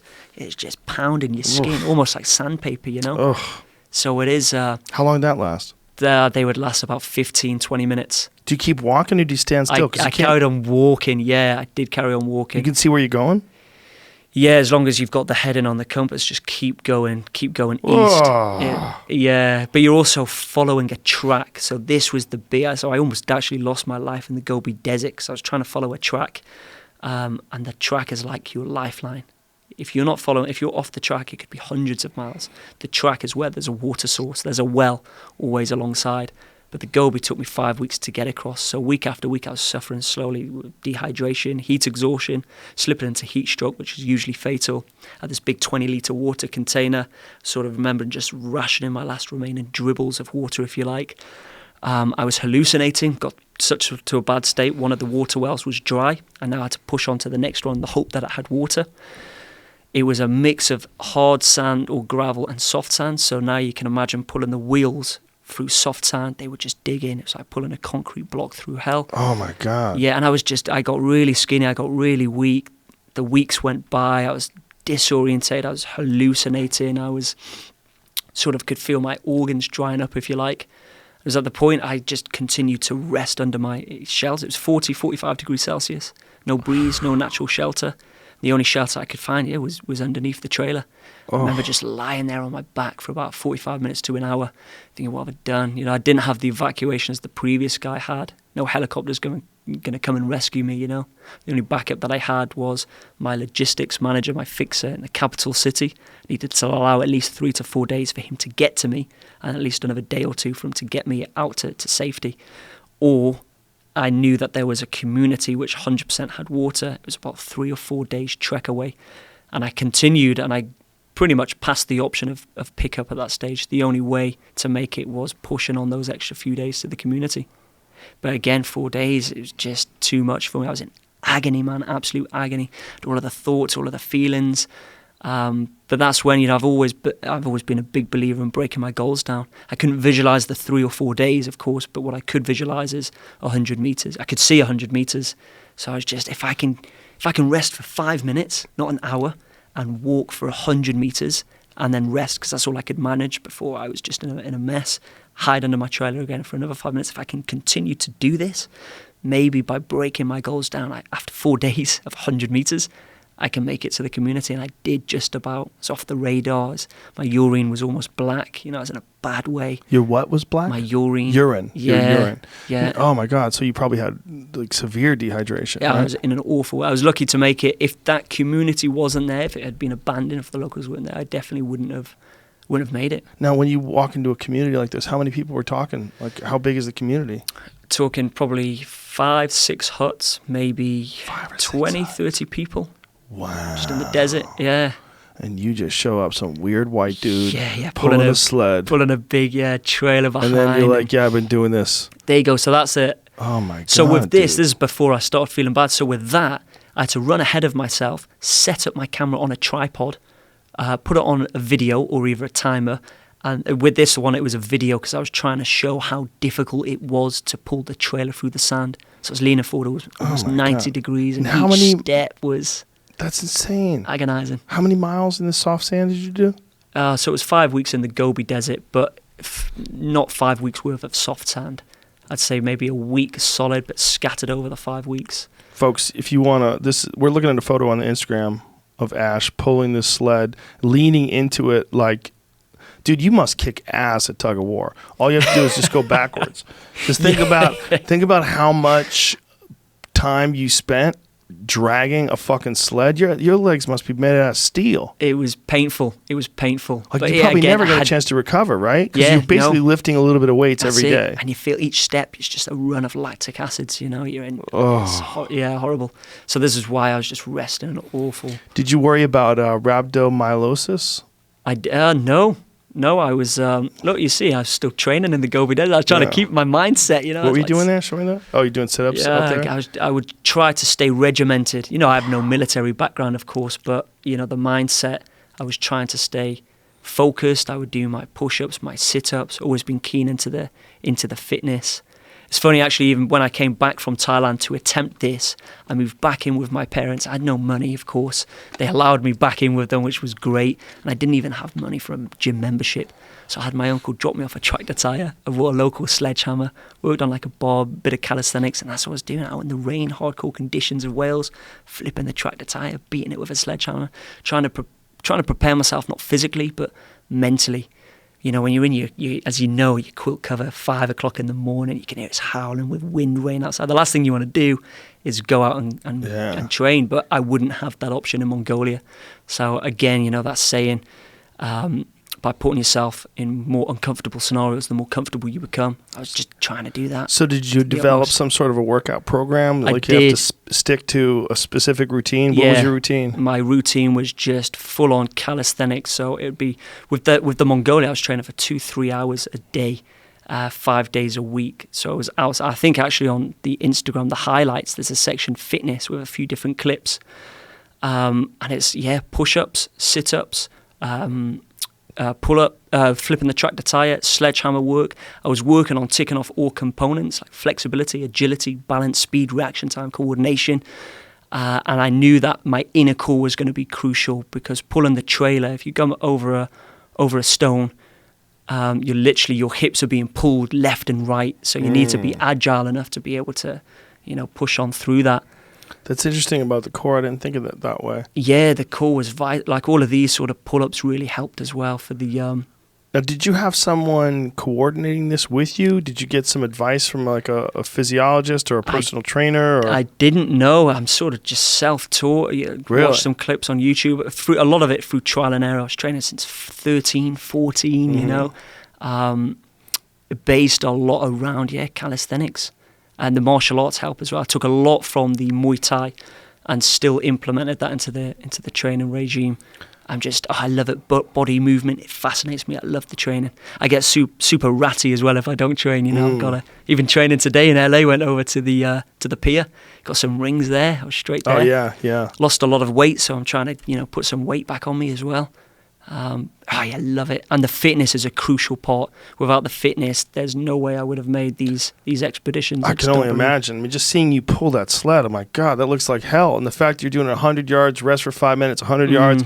I mean, just amazing that your body didn't break down just from overexertion. Amazing what the human body's capable of in general, isn't it? Yeah. And I had huge fears and massive doubts before this expedition, and that's sort of my message out to everyone is, you're far more capable than you think. You always see little doubts into your mind, don't you? And that's what I was doing until Mongolia. I was like, don't have your fear. I think fear is healthy, but doubt can be toxic, can't it? Did you get tested for rhabdo? If your piss is that color, did I dehydrated? I think I did. When I got back, I was slightly worried.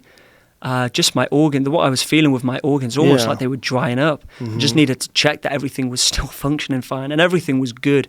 The body recovers fast, and I was only 24, I guess then, 23. How much weight did you lose by the end of that? So that was 78 days, and I lost 13 kilograms in 78 days. Which is that's what we were talking about earlier. So that's like it. 30-ish pounds. Yeah, so I lost 13 kilograms as well with Mission Yangtze, but that spread over a year. Right. So that was like very concentrated, lost a lot. I was having a ration pack at 5:30 in the morning. This was 2 weeks of the Gobi Desert, or a week and a half, where I'd wake up at 5, I'd have a ration pack at 5:30, and I'd go a whole 14 hours before I had my next ration pack at about 7:30 with no food. And burning insane amount of calories. Yeah. How many calories do you need a day just sitting? Isn't it like Depends upon your body weight. Calories if you're doing like nothing, if you're just in it, Yeah, probably close to 2,000. Isn't it? It depends, though, on your body weight. And if you're just sitting around, obviously it'd be less than someone who's moving around, but everybody's varies. That's a crazy thing to do, to slowly starve yourself while you're pulling a sled through stiff sand. Cheese on toast was in my mind the whole time. I'm sure anything, just food, man. Get it in there, man. Yeah, but the guys, when I rocked up to that community, super friendly, really looked after me. Yeah. And you didn't speak their language? Didn't speak their language. One funny story, actually, in the Altai Mountains, it was a Kazakh family, so I'd always try to eat and rest up with them where I could. It was a Kazakh family in their sort of hut in the middle of the Altai, rocked up, 45 minutes inside, sipping on their chai, their tea. eating whatever they gave me. And towards the end, I was like, right, it's been 45 minutes. I need to make a move now. And just as I was about to say that, I looked at the guy, the man of the hut. It was a man and his wife, a girl. He was looking at me very weird. Eyes slightly squinted, slightly closed, like he's thinking of something, He looks over to his wife or his girlfriend, and he looks back to me, looks back at his wife, and then all of a sudden, right there and then, in hand gestures, offered me his wife. Whoa. Right there, like that. That's sort of ancient. Does he do this? No, he just when pointed. You say hand gestures. Yeah, point, yeah. like, He pointed to the bed and then pointed at us, and then I didn't know what to do. I was like, whoa, Was she hot? No, not really. No, I was trying to get rid of her. That's it. Say, she's yours now, bro. Yeah, and it was awkward silence for about 10, 15 seconds. We were all exchanging looks. She was looking at me. I was looking, and I just put on a fake laugh. A couple of seconds later, he laughed with me, and I made a swift exit. She continued breastfeeding a child. I was so she was breastfeeding he wanted you to take a piece. Yeah. Woo! And I was like, is it one of those things that this actually happened, or will I leave and they're having a big joke right now and they're laughing away at the fact that, you just never know, do you? I'm going to guess if they live in tents in the middle of nowhere and there's 5 tents and it takes forever to get there, those people are probably freaks. They're probably doing some weird freak shit. They probably have no attachment whatsoever to sexuality. Or maybe it's like, you hear, don't you, like to be really hospitable, like that's super hospitable, but you do hear old school exploration. I've heard it before, but I didn't think in this generation, this day and age, that'd still be going on. Well, they probably live in like old school Mongolians did. Yeah. They're just a little wild sexually. Right, in the far west, so that was a Kazakh family, so they would have come over the border, which is like mountain. You got the Altai Mountains almost separated. So this was in Kazakhstan? This was West Mongolia. West Mongolia. But there's a heavy population of Kazakh. They're the ones that actually hunt, the eagles. They're riding their horse. They got the eagle perched on their hand. They get foxes, wolves. How different did they look? They look like the Kazakh is more of an area that's closer to what? So Kazakh is right on the border. So you've got Mongolia sandwiched between Russia up north, China down south. Because just the name Kazakh sounds Russian. And then directly on the west, you've got Kazakhstan. Ah, okay. But yeah, I think that's the second largest first largest landlocked country in the world. Mongolia is the second largest landlocked country in the world. Dude, and you're walking through this. Yeah, that is so gangster. And that was my first trip there as well, so I didn't have the money to do a recce like I did with China and Madagascar. I'd never been to the country. I rock up with the trailer. When you show up at someone's tent, do you offer them something for food? Like, how do you work that out? I had a piece of paper translated. It described who I was, what I was doing, why I'm here. And you're hoping they can read in the middle of nowhere. Yeah, that's it. Hoping, and some you're right, some couldn't. But again, you see a guy looking a mess, big beard down, looking in pain, looking hungry, looking skinny. Yeah. You pretty much know straight away you need shelter, food, water. So they did every time, and they were so friendly. So you were counting on people being nice to you. That's amazing. Yeah, and that's all I've ever done. It's a human rate. I love it. I love people. They're just so friendly, so hospitable. Even the UK, cycling the UK. This is when I was 20. I was raising funds for the NSPCC. It was illegal sometimes to camp in a city, so I'd go and knock on someone's door. Knock, knock, knock. Do you mind if I set up my tent in your front garden or back garden, please? Wow. Only had the door slammed on me once. But he was an old guy, probably felt friendly. He just looked at me, slam. Just went back inside. I was like, okay. Archie Bunker of that area. But some families, they were fine. And that's amazing but did you have any funds? Like, could you give them money for food if they weren't willing to give it to you for free? Yeah, what did I take? So I took paper and pens for education purposes. They love, if you can give their child like paper, pens, they love it. The kids would just be playing with that, So you had like a barter thing going on? Yeah, almost, but sometimes they just wouldn't accept it. They just plainly, simply like, no. I had that a lot in China as well. So, but you didn't have any money? Did I have... Yeah, I had cash with me. But you never offered anybody any money for food? No, did I? No. Yeah, no, maybe I did. Yeah, but they would just, again, they wouldn't accept it. Wow. Yeah, especially if I was sleeping the night, I would 100% I'd take it, and they'd be like, no, they'd stuff it down my trailer. Really? Yeah, and then I learned, that was it. Then I learned that it was offensive to offer them money because you're in their environment and they know for themselves. If they see, I had a guy once run me down on a horseback from the distance, coming at me at speed, and it was all just to give me a bottle to take away with tea inside. I was like, trying to offer. It's like, you came a distance, I've been watching you for 10 minutes, coming from a distance, little girl, just to give me hot water, tea. So yeah, I learned that it was offensive to give them money. It's almost saying that I'm better than you, I have money, you don't, but they're rich in life. They've got all of the livestock, the products they want to be given, and you're in their harsh environment. So I was like, wow, that's cool. So that's why I stuck to the paper and pens. Wow. But what a life-changing experience that must have been. Yeah, that's Walking through a place where you don't know any language at all, meeting these people and having them take you in and feed you. Yeah. Oh, it was incredible. Did it renew your faith in people at all? What's that? Did it renew your faith in people? It did. I've never enhanced. I should say enhanced. I would say it enhanced. Yeah, everywhere, all of the different countries and the travels that I've done, the people have just been absolutely amazing. And I'm always trying to give back in return. Sometimes they'll take it, which makes me happy. Sometimes they're just not interested, and they're like, no, I don't want your money. In China, there was one that they gave me loads of food. They gave me accommodation. They then gave me breakfast. They gave me 3 days worth of food to take away with me along the Yangtze. And they just wouldn't accept my money, wouldn't accept anything. Then I'm like, no, man, all the best. Wow. Incredible. Madagascar was a little bit different. Madagascar was a beautiful country, but down south it's very impoverished. People suffering with malnutrition. Malaria is big out there because I caught malaria, almost died from it. You caught malaria? I caught malaria, yeah. So you weren't on malaria medication either? I was on malaria medication. I came across a community that had suffering with bubonic plague, such an ancient disease, and they pretty much said, I had 2 guides with me at this time, so they were able to translate. They pretty much said, stay in your tent. We've had relatives die, we're suffering with the plague here. That instantly made me feel nervy, on edge. There's rats and dogs running around you, and you're like, go away. Zipped in. So they would do the cooking, and they brought me this eel. Smelled a little bit funky, but we were hungry. Me and my 2 guides, we eat the eel, and for the next few days we were suffering with diarrhea. And I believe that the anti-malarial pills, they only cover you up to 80% anyway. It was going in one way, out the other, and I didn't have the full 80% protecting me from the strain of malaria. I caught malaria, and it threw me back to the Gobi Desert, to the symptoms and signs I was suffering with. I felt like I was just suffering with dehydration. And I was getting weaker and weaker. I was losing a lot of weight. I was vomiting. And it got to a point where days went by that I was like, this isn't dehydration. This is a disease. I'm suffering with something bad. I pushed on, made it to a community that I knew had overland transport. How far did you walk with malaria?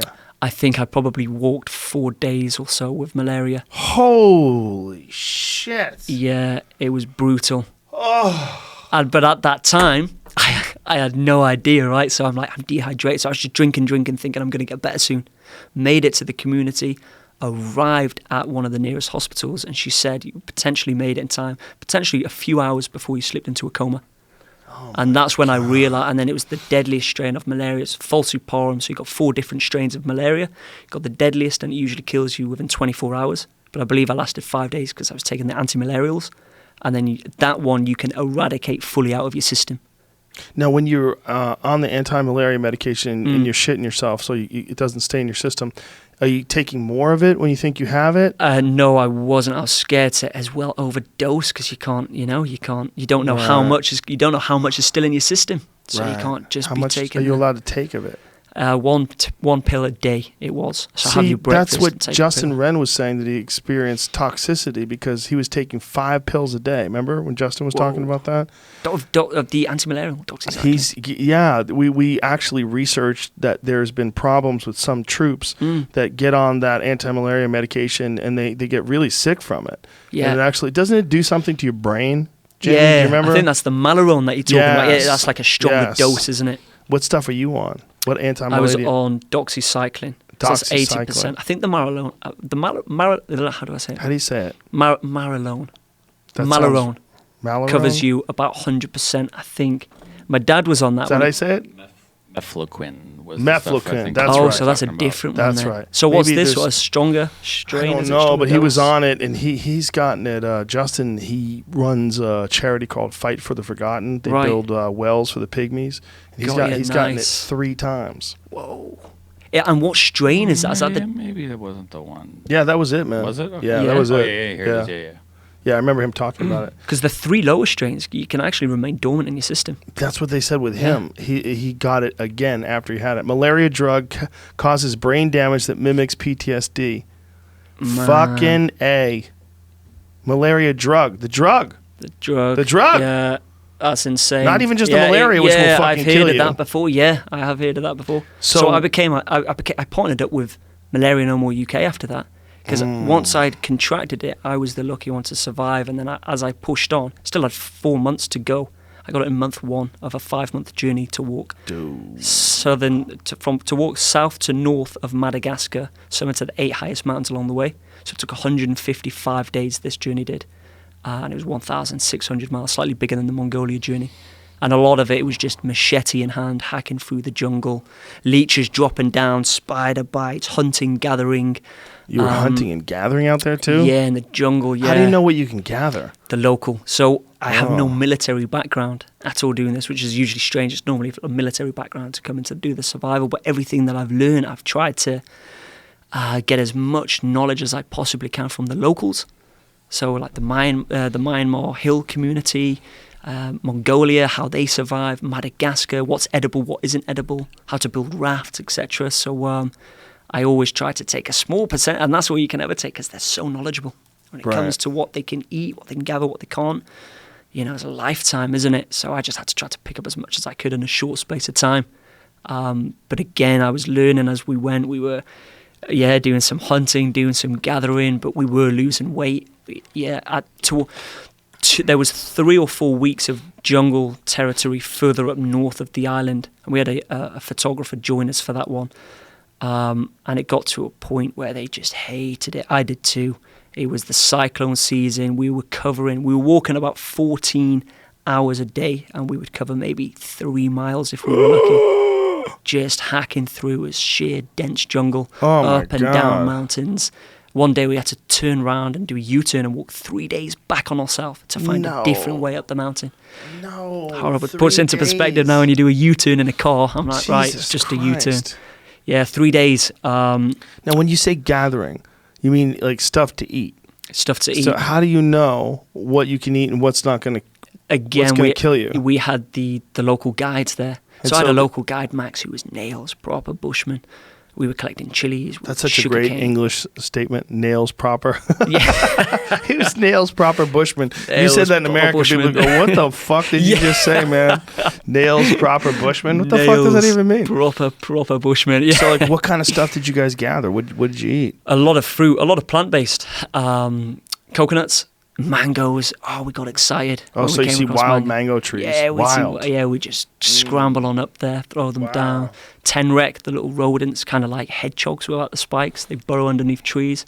That's it. Took a shelter Yeah, with us. you. Look at that. And there's Max there. That's wild, man. Just making this Just- little campfire, Yeah, cooking under the shelter. So that That's was the it. shelter that you used most of the time? that was So you just lashed it We down the did have a trees? tent as well, but depending on the weather, we just get this one out. You're sleeping with a lot of creepy coolies and whatnot, but Oh nothing my really God, venomous no? in Madagascar. Are you sure? Got the boa constrictor, the snake, but again, Fuck. yeah. But you have a machete, right? Did you keep that bitch gripped in your hand? Got a everywhere you machete went? everywhere that I went. Yeah, we got lost a lot of the time. There's a photo of me and Max trying to find our way, and the team just got demotivated. They just didn't have it in them, and I was the same. That's me all broken there with blood, got the leech bite.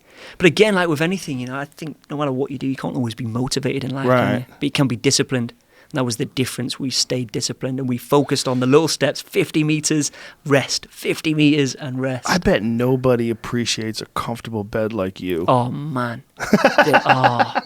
And everything's so convenient. I Yeah. get back home, I switch the kettle on, I can take a shower, I can do whatever. It's gonna Yeah. toast, push it down, it's gonna pop up when it's done. When you're out there, you've gotta stay alert, you gotta stay focused. Yeah. Attention to the smaller details, but back at home everything's just so, and you do appreciate it more. You get back and it's like, whoa, we don't know how comfortable we actually have it. But It's great. your gratitude for that stuff must be off the charts. Yeah. Just from those Yeah, experiences. but I do suffer as well. Sometimes I take it for granted. After a few months of being back, You get used to it? Yeah, I have to throw myself back to the Malagasy jungle and be like, look. Yeah, you get it's soft. could be worse. That's how many. So how many all told of these crazy journeys have you been on? Whoa, over the past decade now. So the three big ones, of course, the Mongolia, the Madagascar, and the biggest one, the most ambitious, was Mission Yangtze. I wanted to see a photo of the Yangtze River. You were talking about how beautiful it is. I think on the Insta highlights you've got 2019. It starts with. But you can see it goes right from west, goes down south, curls back up, and ends near Shanghai in the East China Sea. There's these three big giant ones, but then there's some other ones. So there's the Vietnam-Cambodia cycle. There's trekking the Himalayas, which was a scary one because we wanted to trek the Himalayas. They said that we needed to buy a permit, but we didn't believe that we did. It was like a way to get money out of it. We were shoestring budget travelers, and we were like, nah, we can do this. Let's go.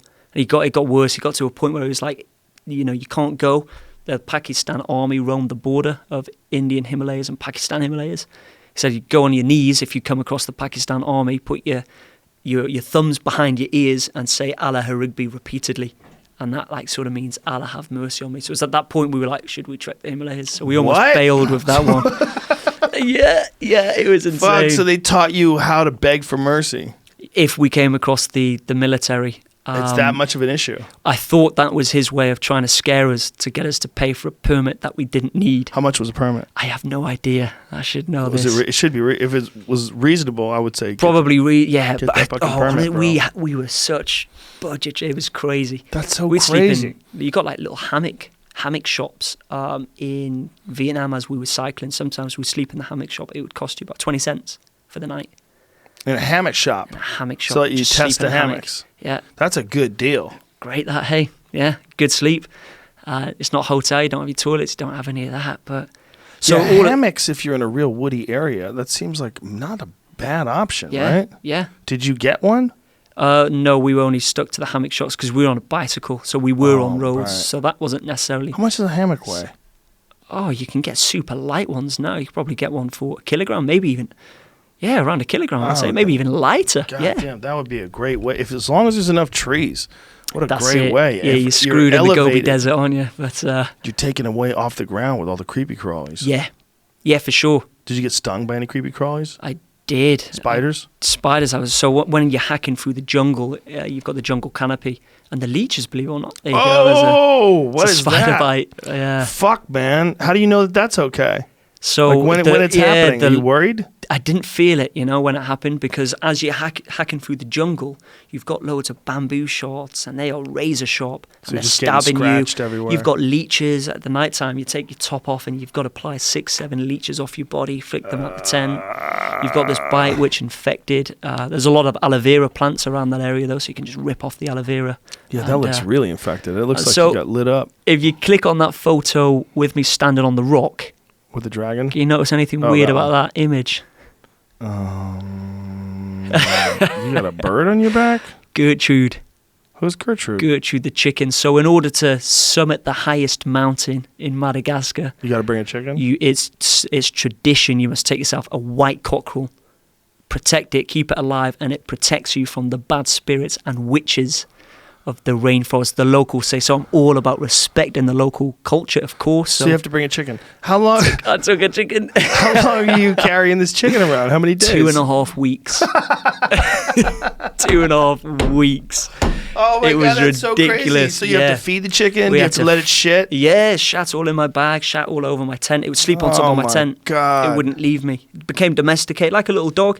It became your buddy? It just followed me around everywhere. Oh my God. 2.5 weeks, chirping in my ear, praying for a little bit of rain, because when it started raining, he would tuck himself inside the bag.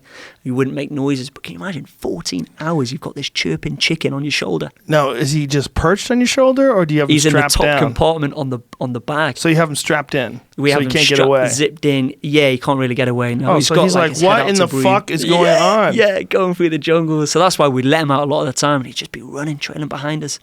Wow. It was great. And you got to leave him on top of that mountain. So that was his freedom day. That is so ridiculous. He's just hanging around with you. Yeah, that was a couple of days in. Do you have video of this chicken hanging around with you? Do I? I don't. I do, but I don't know if it's on my Instagram.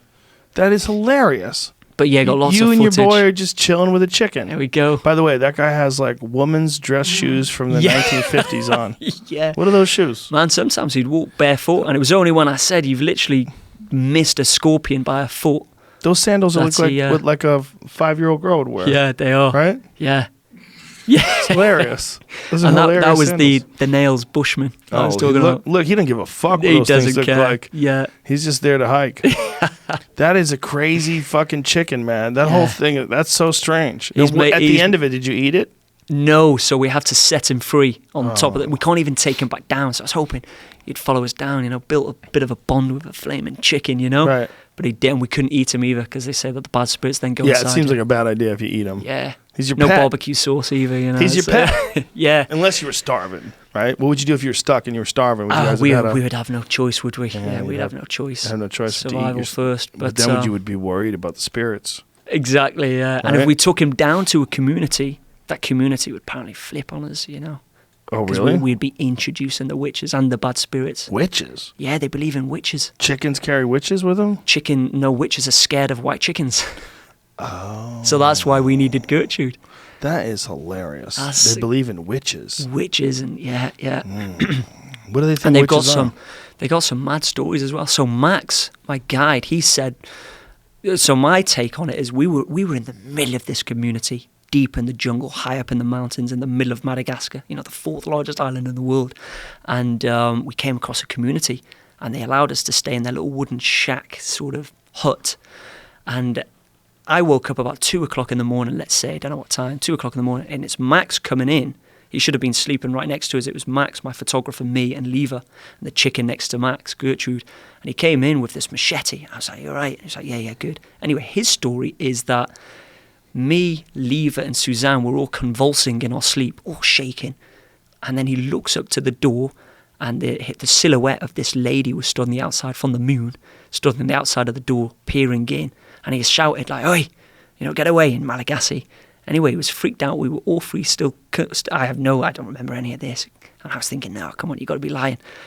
Takes the machete, and then he chases this witch-like figure into the jungle, runs about 100 meters. When she enters the jungle, boom, she disappears.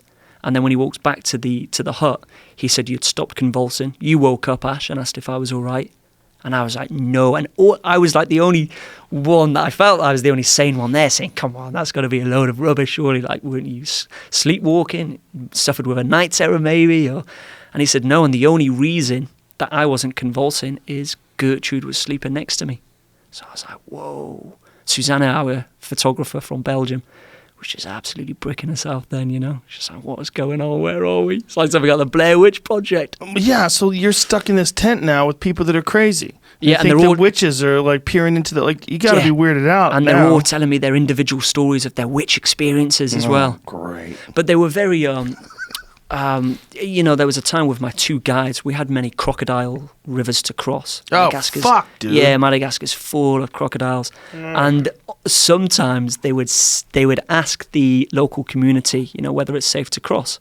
And I would say, how do they know it's safe to cross? And he replied once, well, they've made a deal with the crocodile. So what do you mean they've made a deal with the crocodile? It's like, yeah, the crocodiles have promised that they won't eat the locals if the locals let them be and leave them alone.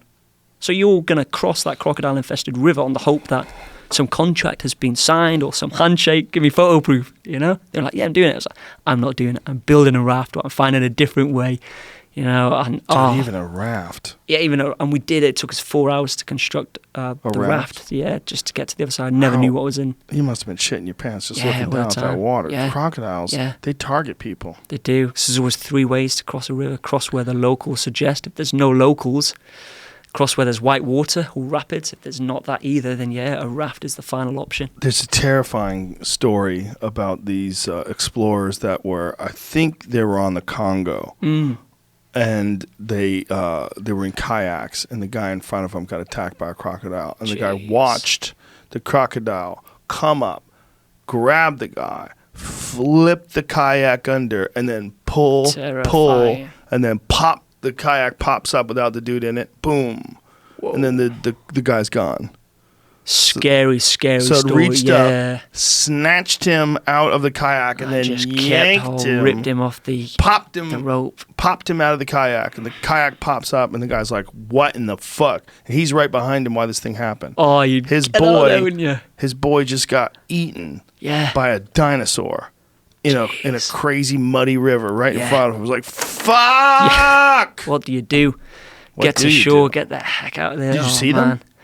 No, we were, again, super vigilant. We crossed at the right places where there was white water. And whether, rafts, maybe they could have been below, but luckily we didn't see them. And any. you didn't see them there at all? Didn't see, no. No crocodiles at all? No. Oof. No. And it's all murky water, so you can never you tell don't even what, know. They're what under there lies for hours. beneath, But they can be, they can. What is that? that? 1961 David Attenborough in Madagascar with the crocodiles where they're worshipping. This guy's them. gonna feed it. Yeah. What's he bringing over to feed them? They were just cutting it up here. So this is the people that think they have a deal with the crocodiles. Yeah, this is long history. Madagascar. So they've been feeding these crocodiles for a long time. That's probably the move. Feed the crocodiles so the crocodiles don't get into hunting.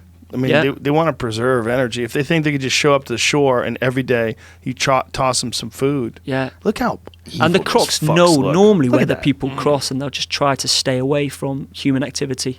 Normally, but there are stories of people being taken, of course. Of course. Yeah. Look how evil that goddamn thing looks. That doesn't give a fuck about you. Not at all. Yeah, you're not making a deal with a croc, are you? No.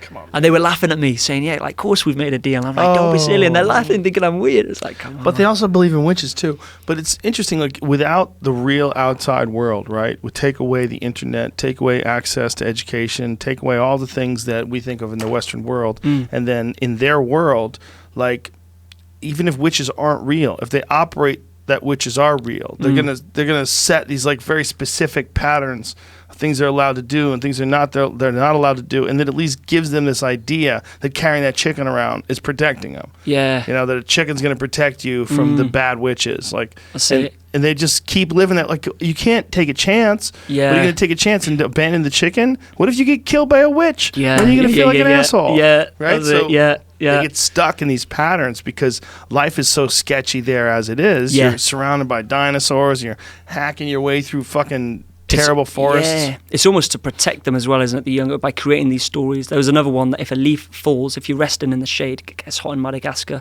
underneath the tree. If a leaf drops, it means there's a snake in the tree warning you to get out from underneath. If the second leaf drops, it's warning it's about to spiral down and spear through your skull. And again, I'm like, that's impossible. I'm like, no. So I'd just wind them up, a second leaf dropped, and they would scatter, and I'd still be there relaxing under the tree. But I do love that, that's why I travel to amazing stories, isn't it? People living in so many different ways, a big, beautiful world, lots to see, lots to do. And that's why, so with Madagascar, I partnered up with the Lemur Network Conservation. So they've got 60 organisations on the ground helping to protect and preserve the unique biodiversity. So with these expeditions, it's almost the record is like the enticement, the motivation. But if I can do something worthwhile and highlight certain issues, so with Mongolia, I was actually raising awareness about climate change and the effects that has on the nomadic way of life. It gets so cold out there now that the livestock struggle to survive, which means that the nomads are out of work, so they move to the capital city, Ulaanbaatar, to find work. But there's now like a Gur district or a yurt district, they're white felt tents surrounding the capital city. And it gets free. It's one of the coldest capital cities in the world. It gets cold. They burn what they can. A lot of it is dirty coal because the clean coal gets sent to China, and plastics. So there's now a smog that covers the capital city. It's a difficult place to live in the winter only. And babies are lasting 3-4 days after birth before they're suffocating. Oh my God, just from the burning plastic and... Yeah, just difficult to breathe. And the doctor just says, evacuate the city, get yourself out. So I was just trying my best to raise funds for the Red Cross, raise awareness of actually Mongolia you don't hear. Go to that picture again. Make that picture larger, Jamie. Look how crazy that way of life is. Yeah. There's all these tents everywhere. In the background, you see, it looks like some wall tents, but maybe some hard structures. It looks like there's a few hard roofs there. Yeah. There'll be different huts. They'll just be... Most of them are just tents. Yeah. There's one building back there, a multi-story building. Scroll back, go back. So this is... There, see that one? Yeah, that so looks this like is a in multi-story the building. capital, Ulaanbaatar. So you have even in the centre, it's pretty nicely developed in the But it's crazy, capital. right? All dirt roads, and what do they do Yeah. with sanitation and sewage? Yeah, again, I don't like hearing that noise. yeah, It says, though they lack access to drinking water, proper sewage, Yeah, there you or go. internal heating, Yeah. many are reluctant to leave behind their unique millennia-old way of living. Yeah, just shit in a hole in the Yeah. ground. Whatever, forever. yeah. Oh. So it's Imagine there you not go. wanting That's to a, leave that's that. a big. Imagine being like, So this these is were the all way to go. Yeah, these were all out in the wilderness, and the Mongolian wilderness is absolutely stunning. But they've been forced, pretty much, to move here. So in the encampments, stop that, please. Go back up and make that larger again. What is that background city? What is that? That's the Ulaanbaatar. outside. Yeah, that's the capital city of Mongolia, Ulaanbaatar. Wow. So and so all of- all that stuff on the outside is how most of It's the people like a Gur live. district. Yeah. Wow. So you can it drops to like minus 40 Fahrenheit. Fucking A, man. And so they just need to stay alive. So they burn whatever they can find to stay warm. Jesus. So there's always, always environmental at my heart first and foremost, especially seeing the world. You see it in its rarity. You're out Madagascar trekking its wilderness, and 80% of all plant life and wildlife found in Madagascar alone is found nowhere else in the world. Really? Literally walking past stuff on a daily basis, thinking you're not found anywhere else. Only native to Madagascar. With giant comet moths this big, bright yellow, to lemurs, over 100 different species. So I'd do my best to try to meet up with as many organisations as I possibly could, who were helping to protect and expand national parks, who were helping to educate the locals, supply different means of work, protect the species living within, and highlight, like the press, we're interested in the journey, but I would direct and highlight, the real unsung heroes, I call them, the people volunteering, doing this day in, day out. And how often there's just a lot of, you switch on the TV and it's just all negative, isn't it? But I believe positivity spreads more positivity. So highlight these issues, all of the amazing workers doing their utmost to protect the environment. And yeah, that makes you want to do more as well, doesn't it, Yeah. Well, it seems like it's got to change your frame of reference shifts. You've seen so many things that most people haven't seen. Just having been to that place and knowing that there's massive groups of people that are living like that are burning plastic in the wintertime to try to stay alive. Yeah. It just shifts how you view things. That's it, for sure. Yeah, and you know, once you've seen it, you can't unsee it. Right. It's one of those where you just want to try to keep helping where you can. That's how many people are living like that? Oh, right. So there's 4 million people in Mongolia, but probably about 3 million are in the capital city. And probably half of that are Gur districts, nomads. Wow. Almost half, maybe. So more than 1 million people in tents. Potentially, it's getting that way anyway. Yeah. Fuck. And the air quality, just again, so poor. Can you imagine that? Just giving birth to doctors, get out the city. Wow. Otherwise, there's a high chance that you're going to lose your child. And the people that do stay, the older people, that must be taking years off their life. Yeah, most likely. And then in the summer, so I didn't experience it in the winter, but in the summer, you still got the Gur district, but it's warm, And so you can see the sky. What do these people do for a living? A lot of the is livestock, so they raise their yak, dairy, meats that they'll transport over to the capital city. But they're just out there living the purest way of life. I remember walking through a part of Mongolia. Actually, I went over 8 days without seeing a single person. Over 8 days. I was like, wow, if you want to know what the world was like, I don't know, 1 million, 2 million years ago, Yeah. Mongolia is the place that you'll get to experience a bit of that, Just wilderness. Just out there. It's Did you amazing. encounter any wolves or anything there? Wolves, they were the bigger wolves as well. They were grey wolves. I didn't, luckily. Saw footprints, but you couldn't see whether that was wild dogs or wolves. I had a wild dog approach my tent like 2, 3 in the morning. Just heard heavy breathing and footsteps outside my tent. I'm in the middle of the Gobi Desert alone. Hadn't seen a human in days. And I'm there in the middle of my tent, a knife in one hand, a torch in the other, shaking, adrenaline, thinking this is a person outside. Oh my God. I'm shouting and they're not replying. I unzipped it. It's like a wild dog. But it was fine. It wasn't aggressive. But yeah, it was just so... I remember my logistics manager, my Ulaanbaatar-based, my Mongolia-based logistics manager, I said to him, can you imagine how quiet, how silent it's going to be in the Gobi Desert? And he replied, he just said, there's no such thing as silence. So what do you mean there's no such thing as silence? They have like silence rooms, torture, panic room, silence room with the headphones and whatnot. he was like, I'm not going to tell you. You know, you'll get out there, and if you've hit the right spot of the Gobi Desert, you'll know what I mean. And I did. I remember I was just, again, in the middle of the Gobi Desert. Hadn't seen anyone in days. And there was no breeze, there was no flies, there was no people, there was just no noise pollution whatsoever. And I was just looking around. I could just hear this faint noise, almost like a high-pitched humming noise. Very faint, though. And I thought it could be like air leaking from my water container. It could be my trailer. So I walked a few hundred meters away from my trailer, and I could still hear it. It took me 5 to 10 minutes to figure it out. That it was like, I'm at such the point of silence now. It's so quiet. I can hear my own body functioning. And that's what he meant. That there's no such thing as silence. Because when you're at the point of silence, you can finally hear your own body ticking over. Never heard it before, never heard it since. Well, like, what are you hearing? Just the faintest humming noise. Almost like coming from the inside, but you can't not hear it. As long as you're living, as long as you're breathing, you're hearing that noise. I went everywhere, and I was just like, yeah, nothing about it's my body. It's ticking over. So how long are you walking through the Gobi Desert hearing your body? Oh no! When you're walking, you can't really hear. It's when you stop, crunch. and it's got to be no wind. A lot of the time, it was very breezy. And how long Sometimes there were storms. You know. So you're essentially walking through a dead area, right? Yeah. It's lifeless. Yeah. How much water do you have on you when you're doing this? With that, so my container was 20 liters, 20 kilograms, but it was never always full. That's a lot of weight to carry. That's a lot of weight. Yeah, a hell of a lot of weight. Plus, you have all the other stuff. Yeah, that's why it mounted, really. I think the trailer on its own was 40 kilograms. Don't know what that is, £1, 60, 70 pounds maybe, on an empty load, because it was mild steel. Just built in my family friend's back garden, you know. Really? Yeah, just puncture-proof tyres, full rubber. So it was heavy, but it was robust. And then the water container, 20 litres, 20 kilograms. I needed at a maximum load. Yeah. So when I was, effectively, I went through the water when I was really suffering with the dehydration. So at that point, the trailer was a lot lighter. It was under 100 kilograms at that point, but I'm low on water, you know? Right. I'm sort of rationing the last remaining dribbles up to where I make it to the community. So on maximum load, 120 kilograms. Water was the biggest issue, and always was the biggest issue. That's why the previous guy was evacuated on three occasions, which terrified me as well. He was a Navy soldier, desert explorer. I was just a scuba diver, Muay Thai, living on a beach in Thailand, you know. So I did have my worries. I did stop planning Mongolia as well because of that. Started to doubt myself, but at the same time I realised, you know, just because no one's found a way to do something, it doesn't mean it can't be done.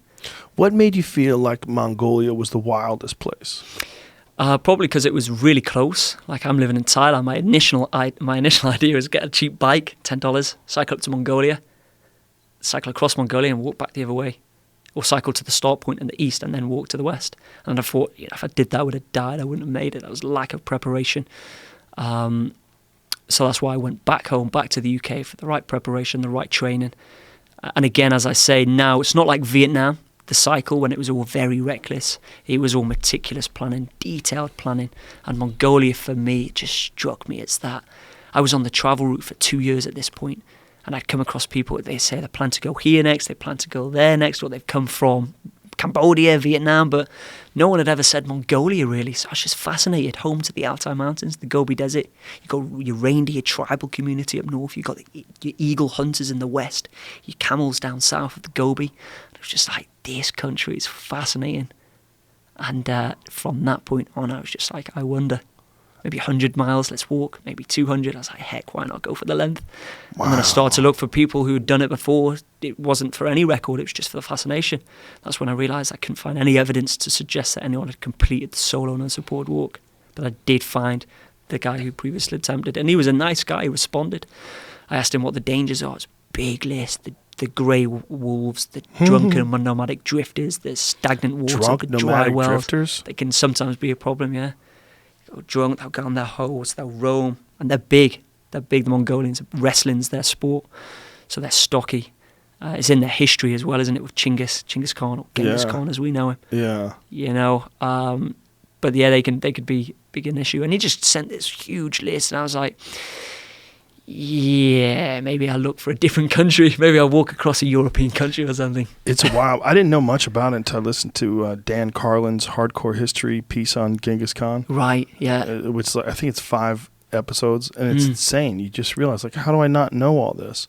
Like, how many people they killed. Yeah. The Mongols killed everybody. They conquer half the world almost. Half the world. And they would rock up in the dead of winter. So they'd rock up at Russia's border. And they just slit the jugular of their horse. Yeah, and drink some of the blood and mix it that with would heal milk. them. Yeah. They would use that to stay alive. Yeah. They apparently killed so many people that they altered the carbon footprint of human beings on Earth during Genghis Khan's lifetime. Wow. They think that during his lifetime they killed 10% of the population of the planet. Jeez. That's ridiculous, They think isn't it? as many as, they don't know the real number. They think as the low number, I think they were saying like 50 million. The high number was over 100 million people were killed by Genghis Khan during his lifetime, by his Mongols. Yeah. And he fucked so much. Yeah. He fucked so much. He left so much DNA out there. One in 5 some people. crazy percentage of people have Genghis Khan's DNA in it to this day.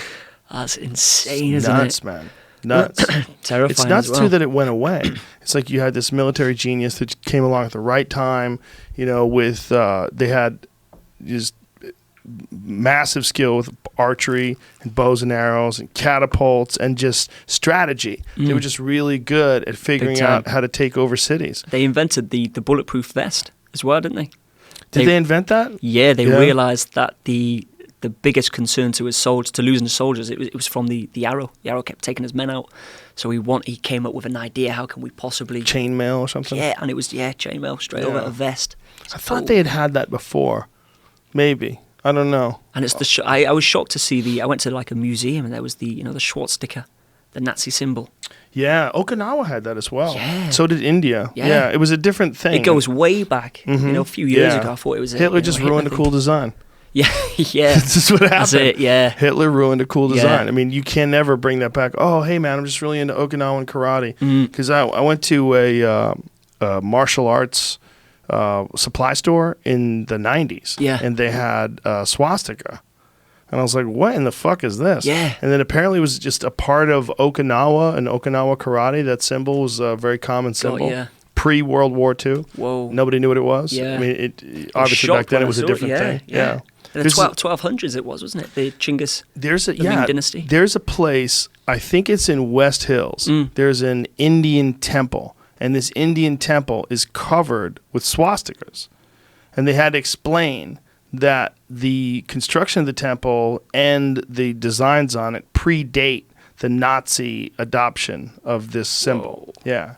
It was, I mean, imagine. Look what Hitler did to that fucking mustache. Yeah. You know, that's no one can have that That's mustache. It. No, all the people in the world, it's crazy. Yeah. He ruined a mustache. Like, not to say that anybody Jeez. should have it, but I don't remember ever a time where someone was such a piece of shit that they ruined a hairstyle. Like, you can never. There we go. So many years on as well, isn't it? I mean, think of. I mean, there's no other mustache. That's no other hairstyle. No other. No. Just his facial thing. He ruined the whole thing. But this, see if you can find that Indian temple. I think it's in West Hills. I think what's I'm the pretty date? sure. When is that date? How long? There's a big one in 30 Chino years. Hills. Where's Chino Hills? Does it look like this? No, that's beautiful. Fuck. Yeah, that was stunning. Where's that? No, this one doesn't look that cool. Here's one in Calabasas. Maybe. Let me see. Maybe that's it. Hindu temple. Nope, that's different too. I think it's an Indian temple. I don't necessarily think it's Hindu. I think it's an Indian. And it's just got the signs all over. That's why I searched originally, and this is what we're talking God, about. that's so pretty. Anyway. It is. Anyway, the use of the swastika for whatever reason, the Nazis just decided to look cool and fucked everything up. That's it. Yeah, did he take inspiration as well from like Genghis Khan? That's why he used it.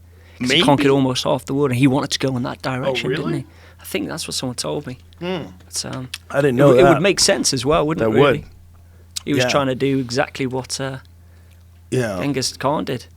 But it's interesting that there are these people in history that sort of shift, of the civilization in a certain way where they just become incredibly dominant and conquer everything. Yeah. And there's a few of these people that throughout history they pop up and then everything changes because of them. That's it. And he's a big one.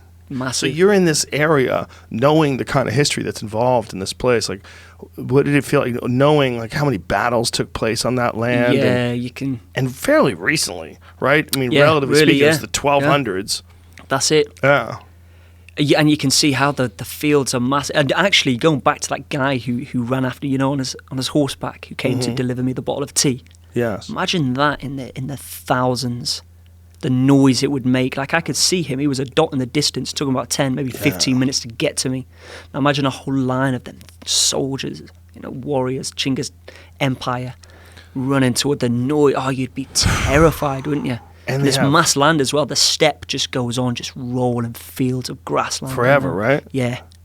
I'd see a gur in the distance. It would be like a little dot in the distance. I'd wake up in the morning and I'd know it's going to take me a full day to get there. And that's camp for tonight, effectively, It'd take me a whole difficult day just to get there. Dude, you're that vast. Ballsy man to take that on. That is a courageous journey, and one of many that you've done. It's got to be a weird feeling to be walking around regular people that have never experienced all the crazy shit. Like, if you're around privileged people that are like really kind of soft and civilized, and do you almost want to take them with you? Like, hey, this will help you. Yeah, no, for sure. And I think for the younger generation, it's great, isn't it? I'd love to, and it's also the mental health side, the mindset. Take someone out there to Mongolia or the jungles of Madagascar, or towards the source of the Yangtze, and I don't know, you just appreciate it. You have more faith in humanity. You think, what a beautiful world we live in. They do things like that with troubled kids. My friend Dan Doty used to do it. He would they would take kids that were all fucked up and all sorts of problems in school, and he would take them camping. Just reconnect them to nature. 100%. Take them up there for like a long period of time, months at a time. Yeah. They'd live off the land. They would fish, and they'd live in tents, and come back with a reset mindset, wouldn't you? Yeah. You start appreciating the little things, like the kettle of the toaster I told you about. You know that old expression. You can't really appreciate the sun unless you've experienced the rain. Yeah, that's it. It's an so old true. expression, but it seems to be true. You know who had that? I think Dylan Dennis had that on his fucking Instagram post today. Oh yeah, really? When he was sparring with Conor McGregor, obviously meaning Conor's raining on him. Yeah. But he's beefed up, hasn't he, McGregor? Dylan, yeah. Well, Conor's fighting this weekend. Who do you reckon's got it? I had to ask you that. There it is right there. You can't appreciate the sun if you never stood in the rain. Bam. So true. Yeah, ancient saying that is 100% accurate. Yeah. He's fighting Cerrone, isn't he? Oh, yeah, he is. Yeah. A couple days. So, yeah. Today's Monday. Tuesday, Wednesday, Thursday, Friday, Saturday's here. Yeah. Who do you think? I do not know, my friend. No? I never predict fights because I think difficult one, it might feel disrespectful. If we were alone, I would tell you my thoughts. No, but not in this one. In this one, I feel like this is a legitimate 50-50 proposition. Yeah, same. I don't know. He's a warrior. Both warriors could go either way.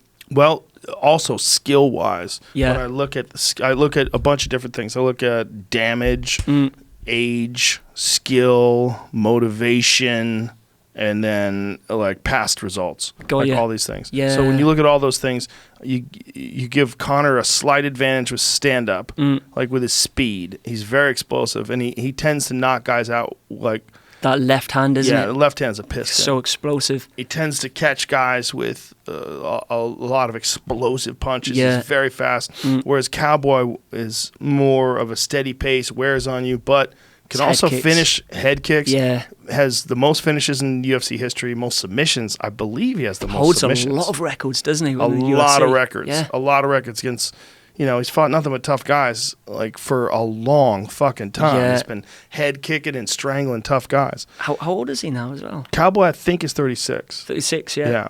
And Conor, I think, is 31. 31, is he? Yeah. Is that right? Does it say? I think 31 makes sense. Conor has less miles on him, for sure, but Cowboy's never looked better than he's had over the last few years, and you give him a fight where he can really get up. And this is a fight where it's like this is the red panties night. When Conor always talks about red panties night. This is it. Yeah. Everybody's going to tune into that fight. Majorly. It's a giant fight. It's a giant and it's also an interesting fight because even though both guys are not title holders, it's still a 5-round fight that has the same super fight feel that any other world Big title time. fight would have. 'Cause Yeah. you want to see that fight. It does. The world title, I've been arguing this forever, is very important. It's always good to know. Kamaru Usman is the best 170-pound he's a fighter in the monster, world, isn't he? and it's proven because he has the world title, and he beat Woodley. He beat Woodley, and then he beat Colby. Colby, Look, that was that's a fact. great, yeah. I agree that that's important, but I also agree that that's not required for a great fight. What's required is a great matchup, and this is a great matchup. This, to me, is a pay-per-view matchup.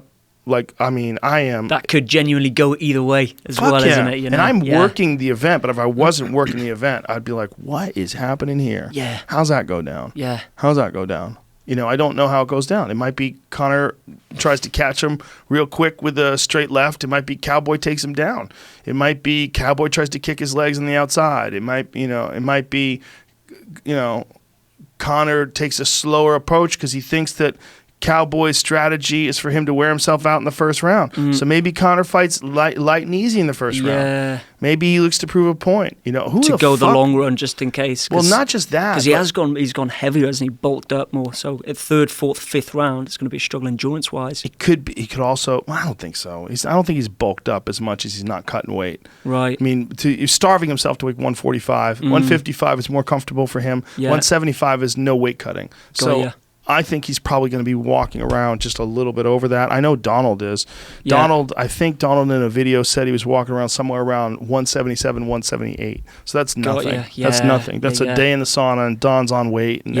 And then Cowboy just rehydrates, and he's good to go. And he's done it 100 times. He's better. I think he's better physically, like without the drain. You know, I think size-wise, he's better as a 55er because those big giant guys like Darren Till at 170 are just a little bit too much, a little bit too powerful. Right. But I think that at 170 with Conor at 170, they're both guys who are 55 pounders that are just not cutting weight. So there's I don't think there's an advantage for either one of them. I think it's great, and I think I would love to see that trend where guys just fight at their natural weight. Because I think it's terrible for your kidneys. It's terrible for your system. Isn't it? You know as much as anybody. You did it involuntarily. I mean, that's basically when you're dying like that, when you're dehydrated, that's how those guys are the day of the weigh-in. And then they have to have a goddamn cage fight 24 hours later. It's crazy. That's it. It's put crazy. All the way back on. Everything's forgotten about then, isn't it? Yeah, maybe 30, 40, maybe 35 hours later at the most, right? Because they're weighing in the morning, and then there's probably another 12 or so. I mean, shit. It's not that after much. the fight, can they just go straight back to like hydrating, eating as much as they want? Or have they got to be broken into that gently? Yeah, you got to bring it into it gently. You got to do it carefully, depending upon how much you lost, of course. But there's some guys that were enormous, and they would go through radical weight cuts. Right. And then for them, it was very important that they didn't shock their system. And some guys did shock their system, and then they had to pull out of fights. Jeez. Their body was like, fucking, what are you doing? There's an overfeeding thing that can happen to you when you just eat too much, and your body doesn't know what the fuck to do. Right. It goes into a state of shock when you've been starving yourself for so long. It's hard, and I think start storing the fat after. I found like after the expeditions, if I went really skinny and started eating a lot, I'd put on loads of weight super fast. Your body's probably like, this asshole might get starved again. It's storing the fat. Yeah, because it thinks you're going to do it again. Body's amazing. You're crazy. Your body, well, that's the thing they think about knockouts too. Like when fighters get knocked out, it's easier for them to get knocked out afterwards. Yeah, really. It's not just about damage. It's about the body recognizing what's going on and trying to prevent further damage by shutting itself off. Yeah, because it thinks you're going to just take the punishment, and it's easy. It thinks it's easy. If it just shuts off, it'll be better. Your body just goes, fuck this. Check, please. Shuts itself down. Old fighters, they lose their ability to take a shot. So I would imagine that was the same with all the methods of the body. Like if you dehydrate yourself, it's probably easier for your body to go into kidney shock later. Your body's like, hey, asshole, you got to stop doing this. You put me through. Yeah, for sure. It's probably harder for you. Like, when you think about these things, do you worry that you've done these gigantic ones in Mongolia and Madagascar and now in China? Do you worry that you're going to have to outdo the China one? Because the China one was a whole fucking year, man. A whole year. Ridiculous, really, isn't it? Do you worry that, okay, now I'm going to walk across the whole world? Like, if I said that to you. No. The business is taken off. But there's a lot. You got the expeditions, but then you got the books, the promotions, the brand endorsements, everything. As you know, the tours that go on on the outside of that. So you don't feel obligated to try to kill yourself? No, I want to get them. I want to get them shorter. Definitely shorter. 352 days is ridiculous. But people are not going to want that, man. You already fucked up. It's like if you meet a girl and she's your favorite girl ever, and you're like, oh my God, she's the one, and you show up at her house with a dozen roses, and then you don't have a dozen roses the next day. She's like, this motherfucker doesn't even appreciate me. Yeah. Right? That's it.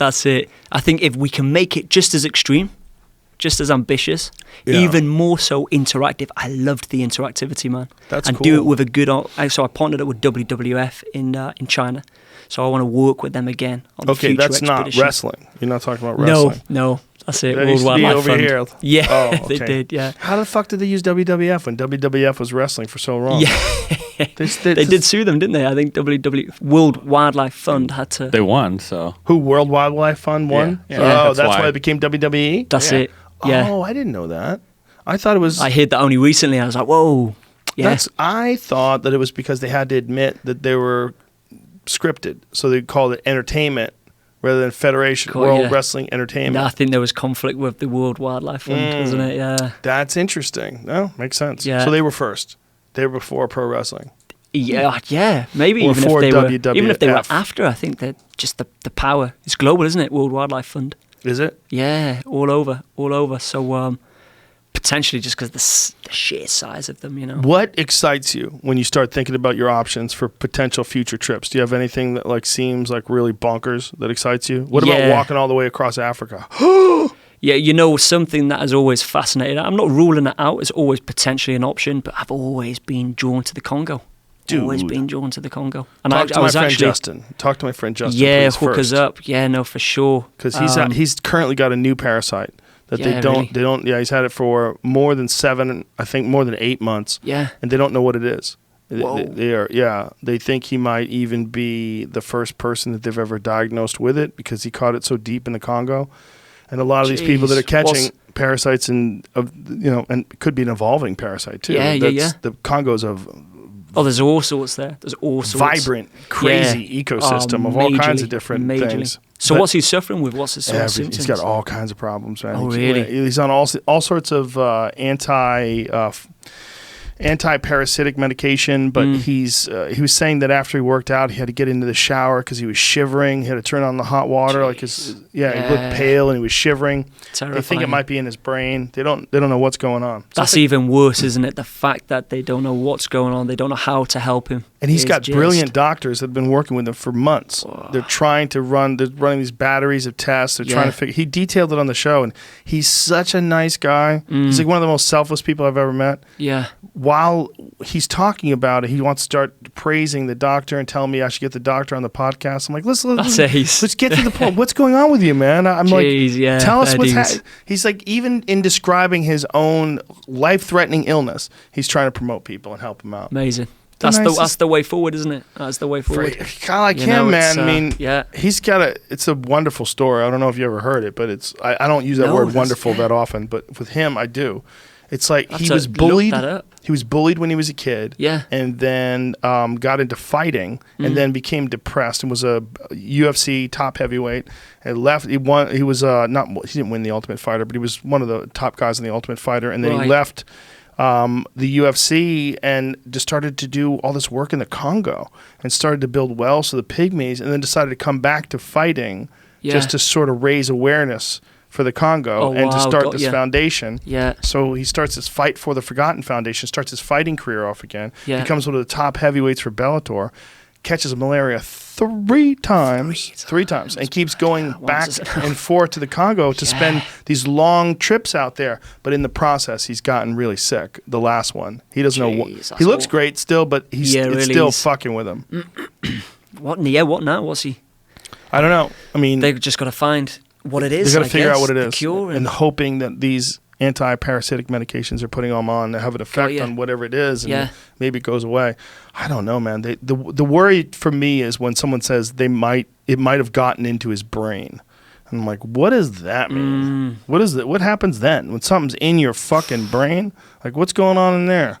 Terrifying. Yeah. Horrible. You see, have you seen the disease? Yes. What is it? The worm at the back. Yes. Back Behind the eyeballs. Yeah, you can actually see it. Yeah, we played that on the podcast. We played the video of it. Jeez, yeah. It was frogs, right? And people too. Can't people get it? People can get it too. Yeah. There's lots of parasites in the eyes. Yeah. Dude, then you're gonna go in there. I was not so much anymore. You've just put me off, but no, Joey. No, this was. I was planning to walk. I was looking into walking the Congo before the Yangtze. The Yangtze made more sense. But now after that, I'm like, no. If I'm going to the Congo, it wouldn't be for the duration of hiking a river that would take probably over the years. It's shorter, so much more dangerous. Got everything there. So maybe we'll just stick to a 2-week holiday in the Congo, and plan my journeys elsewhere. If you go to the Congo, you got to go walk through the stretch that has that giant chimp living in it. Do you know that about that giant chimp? What is it? What's his name? The Bondo ape. The Bondo. Yeah, it's a larger version of the chimpanzee. It's like 6 feet tall. Whoa. Huge, 200-plus pound chimps. Jeez. Yeah, the locals call them lion killers. Yeah, really? Yeah, they nest on the ground. We got an image of one of those. Yeah, they nest on the ground like gorillas. Yeah. Yeah. Well, this one is not. This is images of dead ones. See if you can go to.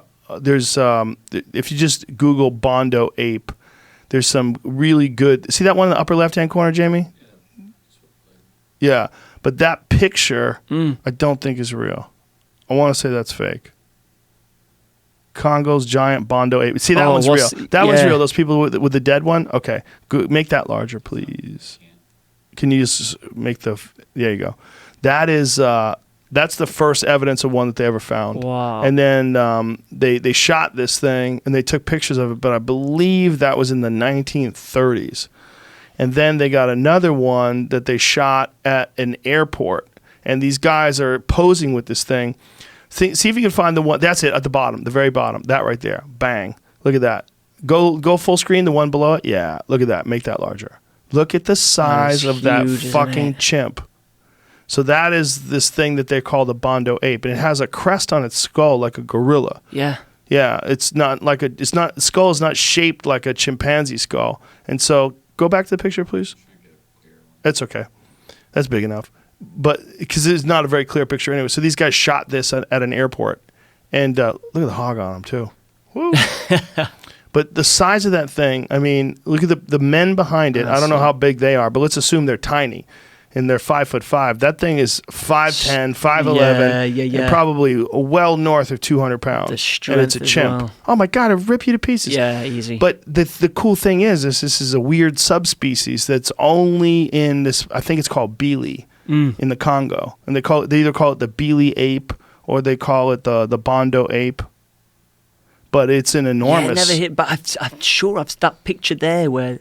The guys are either side holding it up. I'm sure I've seen that somewhere. Google Bondo ape camera trap photo. There's a camera trap photo of one of them walking upright, and it's about 6 feet tall, upper left-hand corner. That one. 6 feet tall. They said by measuring the stuff around it, they think that is a 6 foot tall chimpanzee walking through the fucking jungle. Whoa. And that's this guy. There's a guy named Carl Amon. I think he's from Switzerland. He's a wildlife photographer, and he spent a considerable amount of time trying to find these things and take photos of them because of all the descriptions that the natives have of these enormous chimpanzees. They got video of one of them eating a jaguar. They don't know if it killed it or if it found it dead. But such the locals, mysterious parts of the world. Yeah, whereabouts in the Congo is that? Do you know? In Bili.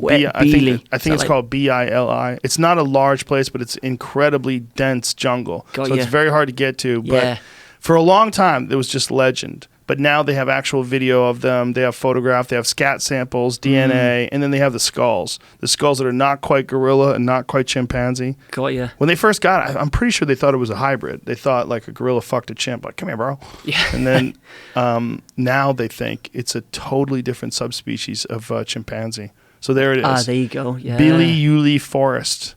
So that's where you got to go, bro. Yeah, that's not far from is that the source? That looks like the source there. Yeah, is source that of the Congo? Could you go through there? So that area looks small, but it's probably bigger than massive, Florida. Yeah.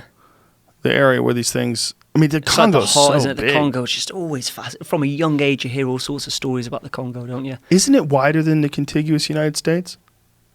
I think the Congo itself is wider than the United States. I think there's more land mass in the Congo.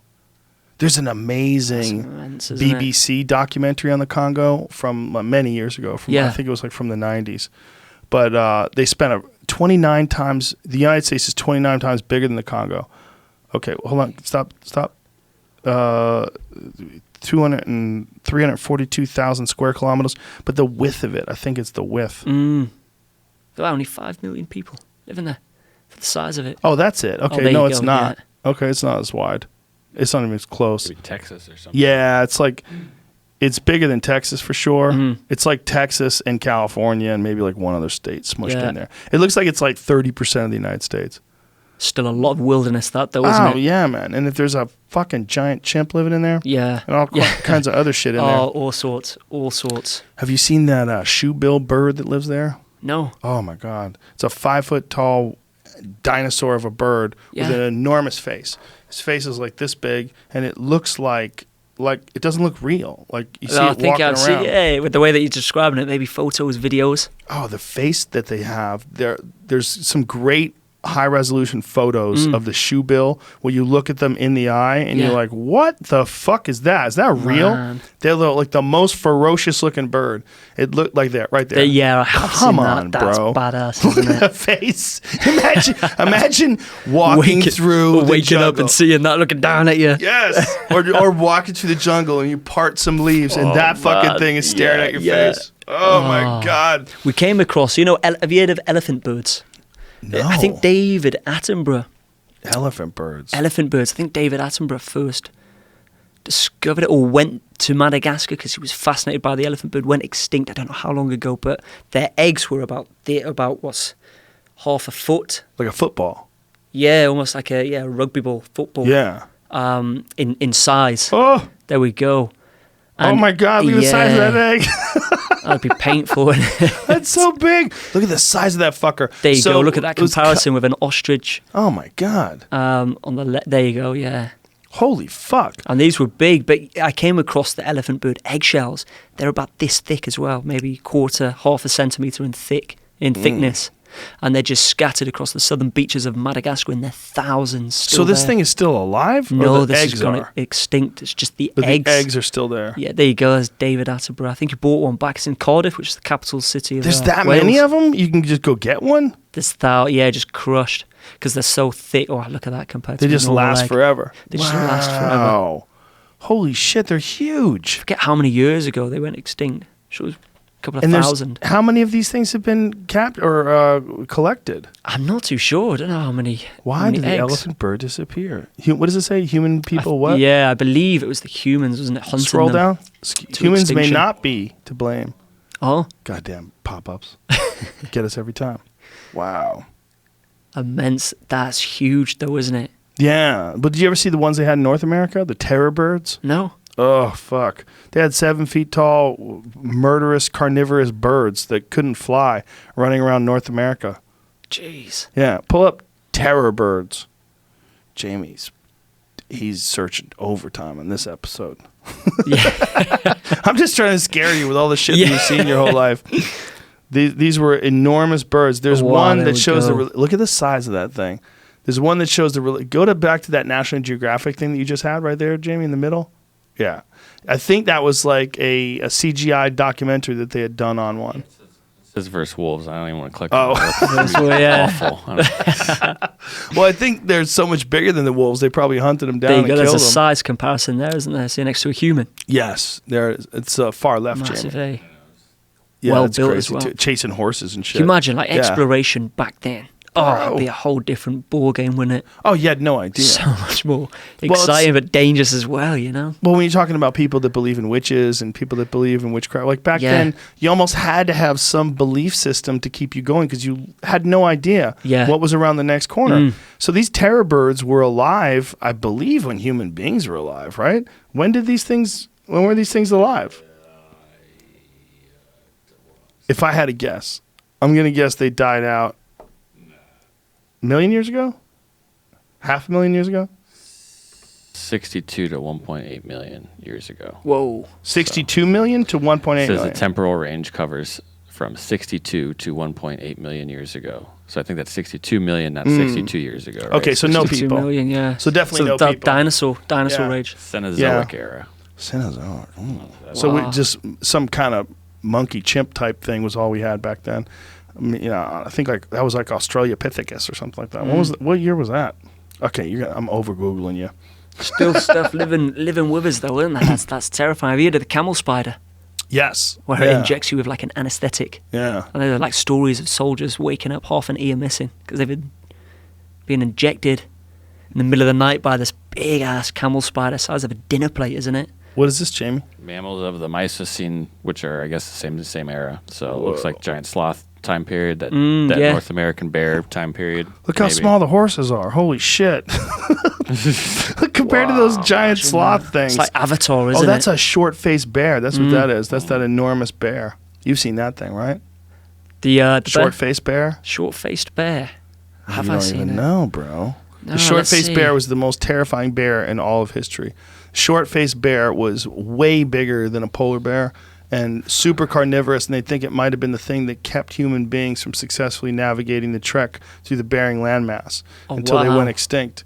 They're huge. There's a picture of a guy standing next to a recreation of a short-faced bear, and it's fucking crazy. It's so big. They think people probably hunted them off to extinction, or they don't really know. Did you get an image of a short-faced bear? Yeah, it's a ridiculous animal that I didn't even know existed until a few years ago. Oh, there's probably so much. That's why that's sapien. I don't know if it goes into the Sapien, details. yeah. Sapien. Does it go into the details of this? Go with the one in the far right corner, upper right. Yeah, look at that. Yeah, that's what it looks like. Oh man, you just would not venture outside. Just would you? fucking imagine how big that is. That's a brute, isn't it? It's like a cartoon comic book version of a bear. Like, you can't believe we're looking at this thing where literally this thing is standing up. These gentlemen, let's just assume they're somewhere in the neighborhood of 6 feet tall. This thing is their entire height plus a couple of feet. So double their entire height, I should say, plus a couple of feet.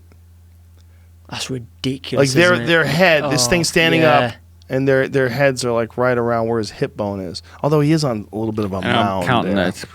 It's pretty close to 14, 15 feet, maybe, standing on hind legs. Yeah, but why do they have him on a mound? Listen, bitch, we know he's tall. But put him on. You're exaggerating. You're making it look more ridiculous. It's ridiculous as it is without him being on a mound. Yeah. Why do you have him? You're trying to make it even crazier. It's crazy enough, but super predatory. Short-faced bear. Yeah. Between that and saber-toothed tigers, there was an African lion that used to live here. Look at that fucking monster. Because we were just the bottom of the food chain, weren't we, once upon a time? Yeah. As soon as we invented the fire, wasn't it? As soon as we discovered the fire, boom, changed from control there. of fire probably helped. Weapons, flints. Yeah, that's it. I wonder what came first. We were just after scraps, weren't we? Leftovers from lions. Do you feel when you're doing these treks and you're going on these journeys and you're walking through places like Mongolia that are incredibly wild, do you try to like envision what it must have been like to be an early person without all these amazing resources that you have at your disposal to help you get to this area that you're going to? Yeah. Oh, it would be a whole different kit and everything. Like, so in Mongolia, I didn't actually even use like GPS because that failed me. Or community, really? Yeah, or communities were in different places. It just didn't work. I went back to bog standards, map and compass. But can you imagine even before then as well? Map and compass. Yeah. So a fold-up map? Yeah, fold-up map. Well, let's get out, yeah. We use Google Earth? No, none of that. No, again, bog standard, low budget journey. The Mongolia one was. So if you lost your map, you'd be fucked. Yeah, that, but also the track that I was on. As I said, you could be following goat track or camel track, and that is your lifeline. That leads you to the next water source. So if you're in a desert storm, for example, it'd make more sense to try to keep going. Just try to camp down, hide under your shelter if you lose sight of the track. But if you don't, you can keep going. Yeah. So if you did that's why I didn't that, walk at night as well. A lot of people say, well, it's hot during the day and you're suffering with dehydration. Why didn't you walk at night time? And you've got the Amur pit vipers, the snakes. You stand on the back end of them because you don't see it. You're pretty screwed. But you've also got the tracks. You need to be able to see in the distance the tracks splitting off because you'll come across almost like a junction of 4 to 5 different tracks that are splitting off. That's when you need your map and compass to be like, oh, which track should I go down, Terrifying. Oh, my God. I can't even imagine. And you can't communicate if you come across. If you're lucky to come across locals as well, they'll just point you in the wrong direction. They'll normally point you in the community, which is down south or up north, and you're trying to go east. And you try and say, no, I want to go that way. And they're like, no. Next community is this way. So I don't want the next community. I want to walk to the most eastern, so it gets difficult. But yeah, that was always a threat. The dehydration in Mongolia really terrified me. Now, what happens if a sandstorm covers the track up? Yeah, back to your map and compass and just hoping that you can be aware of the people around you, hoping you've got enough water, hoping you make it to another community or settlement. Whereas the jungle, harsh environment, spiders-wise, snake-wise, etc. But at the same time, you've always got water. You can hack in the bamboo and it just leaks out water, You always got food. Does anybody know where you are? Yeah, I had a tracking device. And especially for Mission Yangtze, because it was Guinness World Record, we set off a tracker, and every 5 minutes it'd come up with my speed. So even if I jumped in a car or on a bicycle, boom, every 5 minutes it's my speed, it's my altitude, my longitude, latitude, coordinates, the distance covered, whether I'm active, and you'll zoom in and you can see my current location within 5 meters. And that was part of the interactivity. So I wanted to make this expedition as interactive as possible for the full year of like sharing blogs, videos, live streams, photos, getting people to join. Again, presenting in schools, getting the kids out litter picking along the Yangtze River, doing the filming for the documentary, which we're securing international documentary, The Mission Yangtze, will go out as. So that's exciting. So all of this was very, very well planned, in terms of the interactivity. It's like 6 months of survival, 6 months of interacting with all the locals and just sharing it, getting it out there as best as we possibly could. So I was heavily on the radar with the GPS systems, the trackers, the lot. Wow. Well, listen, man, you got an infectious sort of way of talking about this that makes me almost want to do something like this. Yeah, come join me. No way. But it does make me appreciate what you've done in a unique way, because I can see how it's affected you. It's like, and what we were saying earlier about things being, when you do something incredibly difficult like that, it sort of like enhances you as a person, enhances your view of the world. You have just more things you've seen than like, how old are you? 29. Yeah, for the average 29-year-old person, there's no comparison. The things that you've seen and the way you've experienced them in a very difficult way, and very difficult, and it's a very courageous way too. Like the way you're just asking people for food, like it's kind of nuts. Yeah, yeah, that's it. But I appreciate it, man. It's really cool. But again, normal upbringing, normal background. So again, I do all of these school talks, corporate talks, and that's the main message that I want to portray. Is there's no financial background, there's no even university degree, no military background. Sort of just working through hard work, and if I can do it, you can do it type of message. It's out there. Just got to hold your vision, hold your dream, protect it. And it doesn't matter what else anyone says, and it doesn't matter if they don't see it for you. What's important is if you can see it for yourself. Hold the goal and go for it. You have to be a special person to be able to do this. All you knuckleheads out there that are thinking, I'm going to go walk across Africa now. Don't. Yeah. Just don't. That's it. I want to discourage people. Yes. Preparation. Yeah, for sure. And do it the way you've done it, the right way. That's it. Well, listen, thank you for coming here, man. I really enjoyed it. Thank you for having me. I really enjoyed talking to you. It was really cool. And like I said, your story is it's very, very inspirational, man. But it's also it's exciting. I like to know there's people like you out there. Oh, that's great. No, so thank you. Thanks, buddy. Sir. Much all right. appreciated. Tell people how to follow you on Instagram. Yeah, and all that on stuff. the Instagram, it's just @Ash_Dykes. Is everything @Ash_Dykes? Yeah, everything's Ash Twitter Dykes. as well. Twitter, Facebook, and YouTube. And that's DYKES? DYKES. Yes. Yeah. Okay, beautiful. Appreciate Thank you, sir. That. Thank you very much. Bye, everybody. That was fun, man.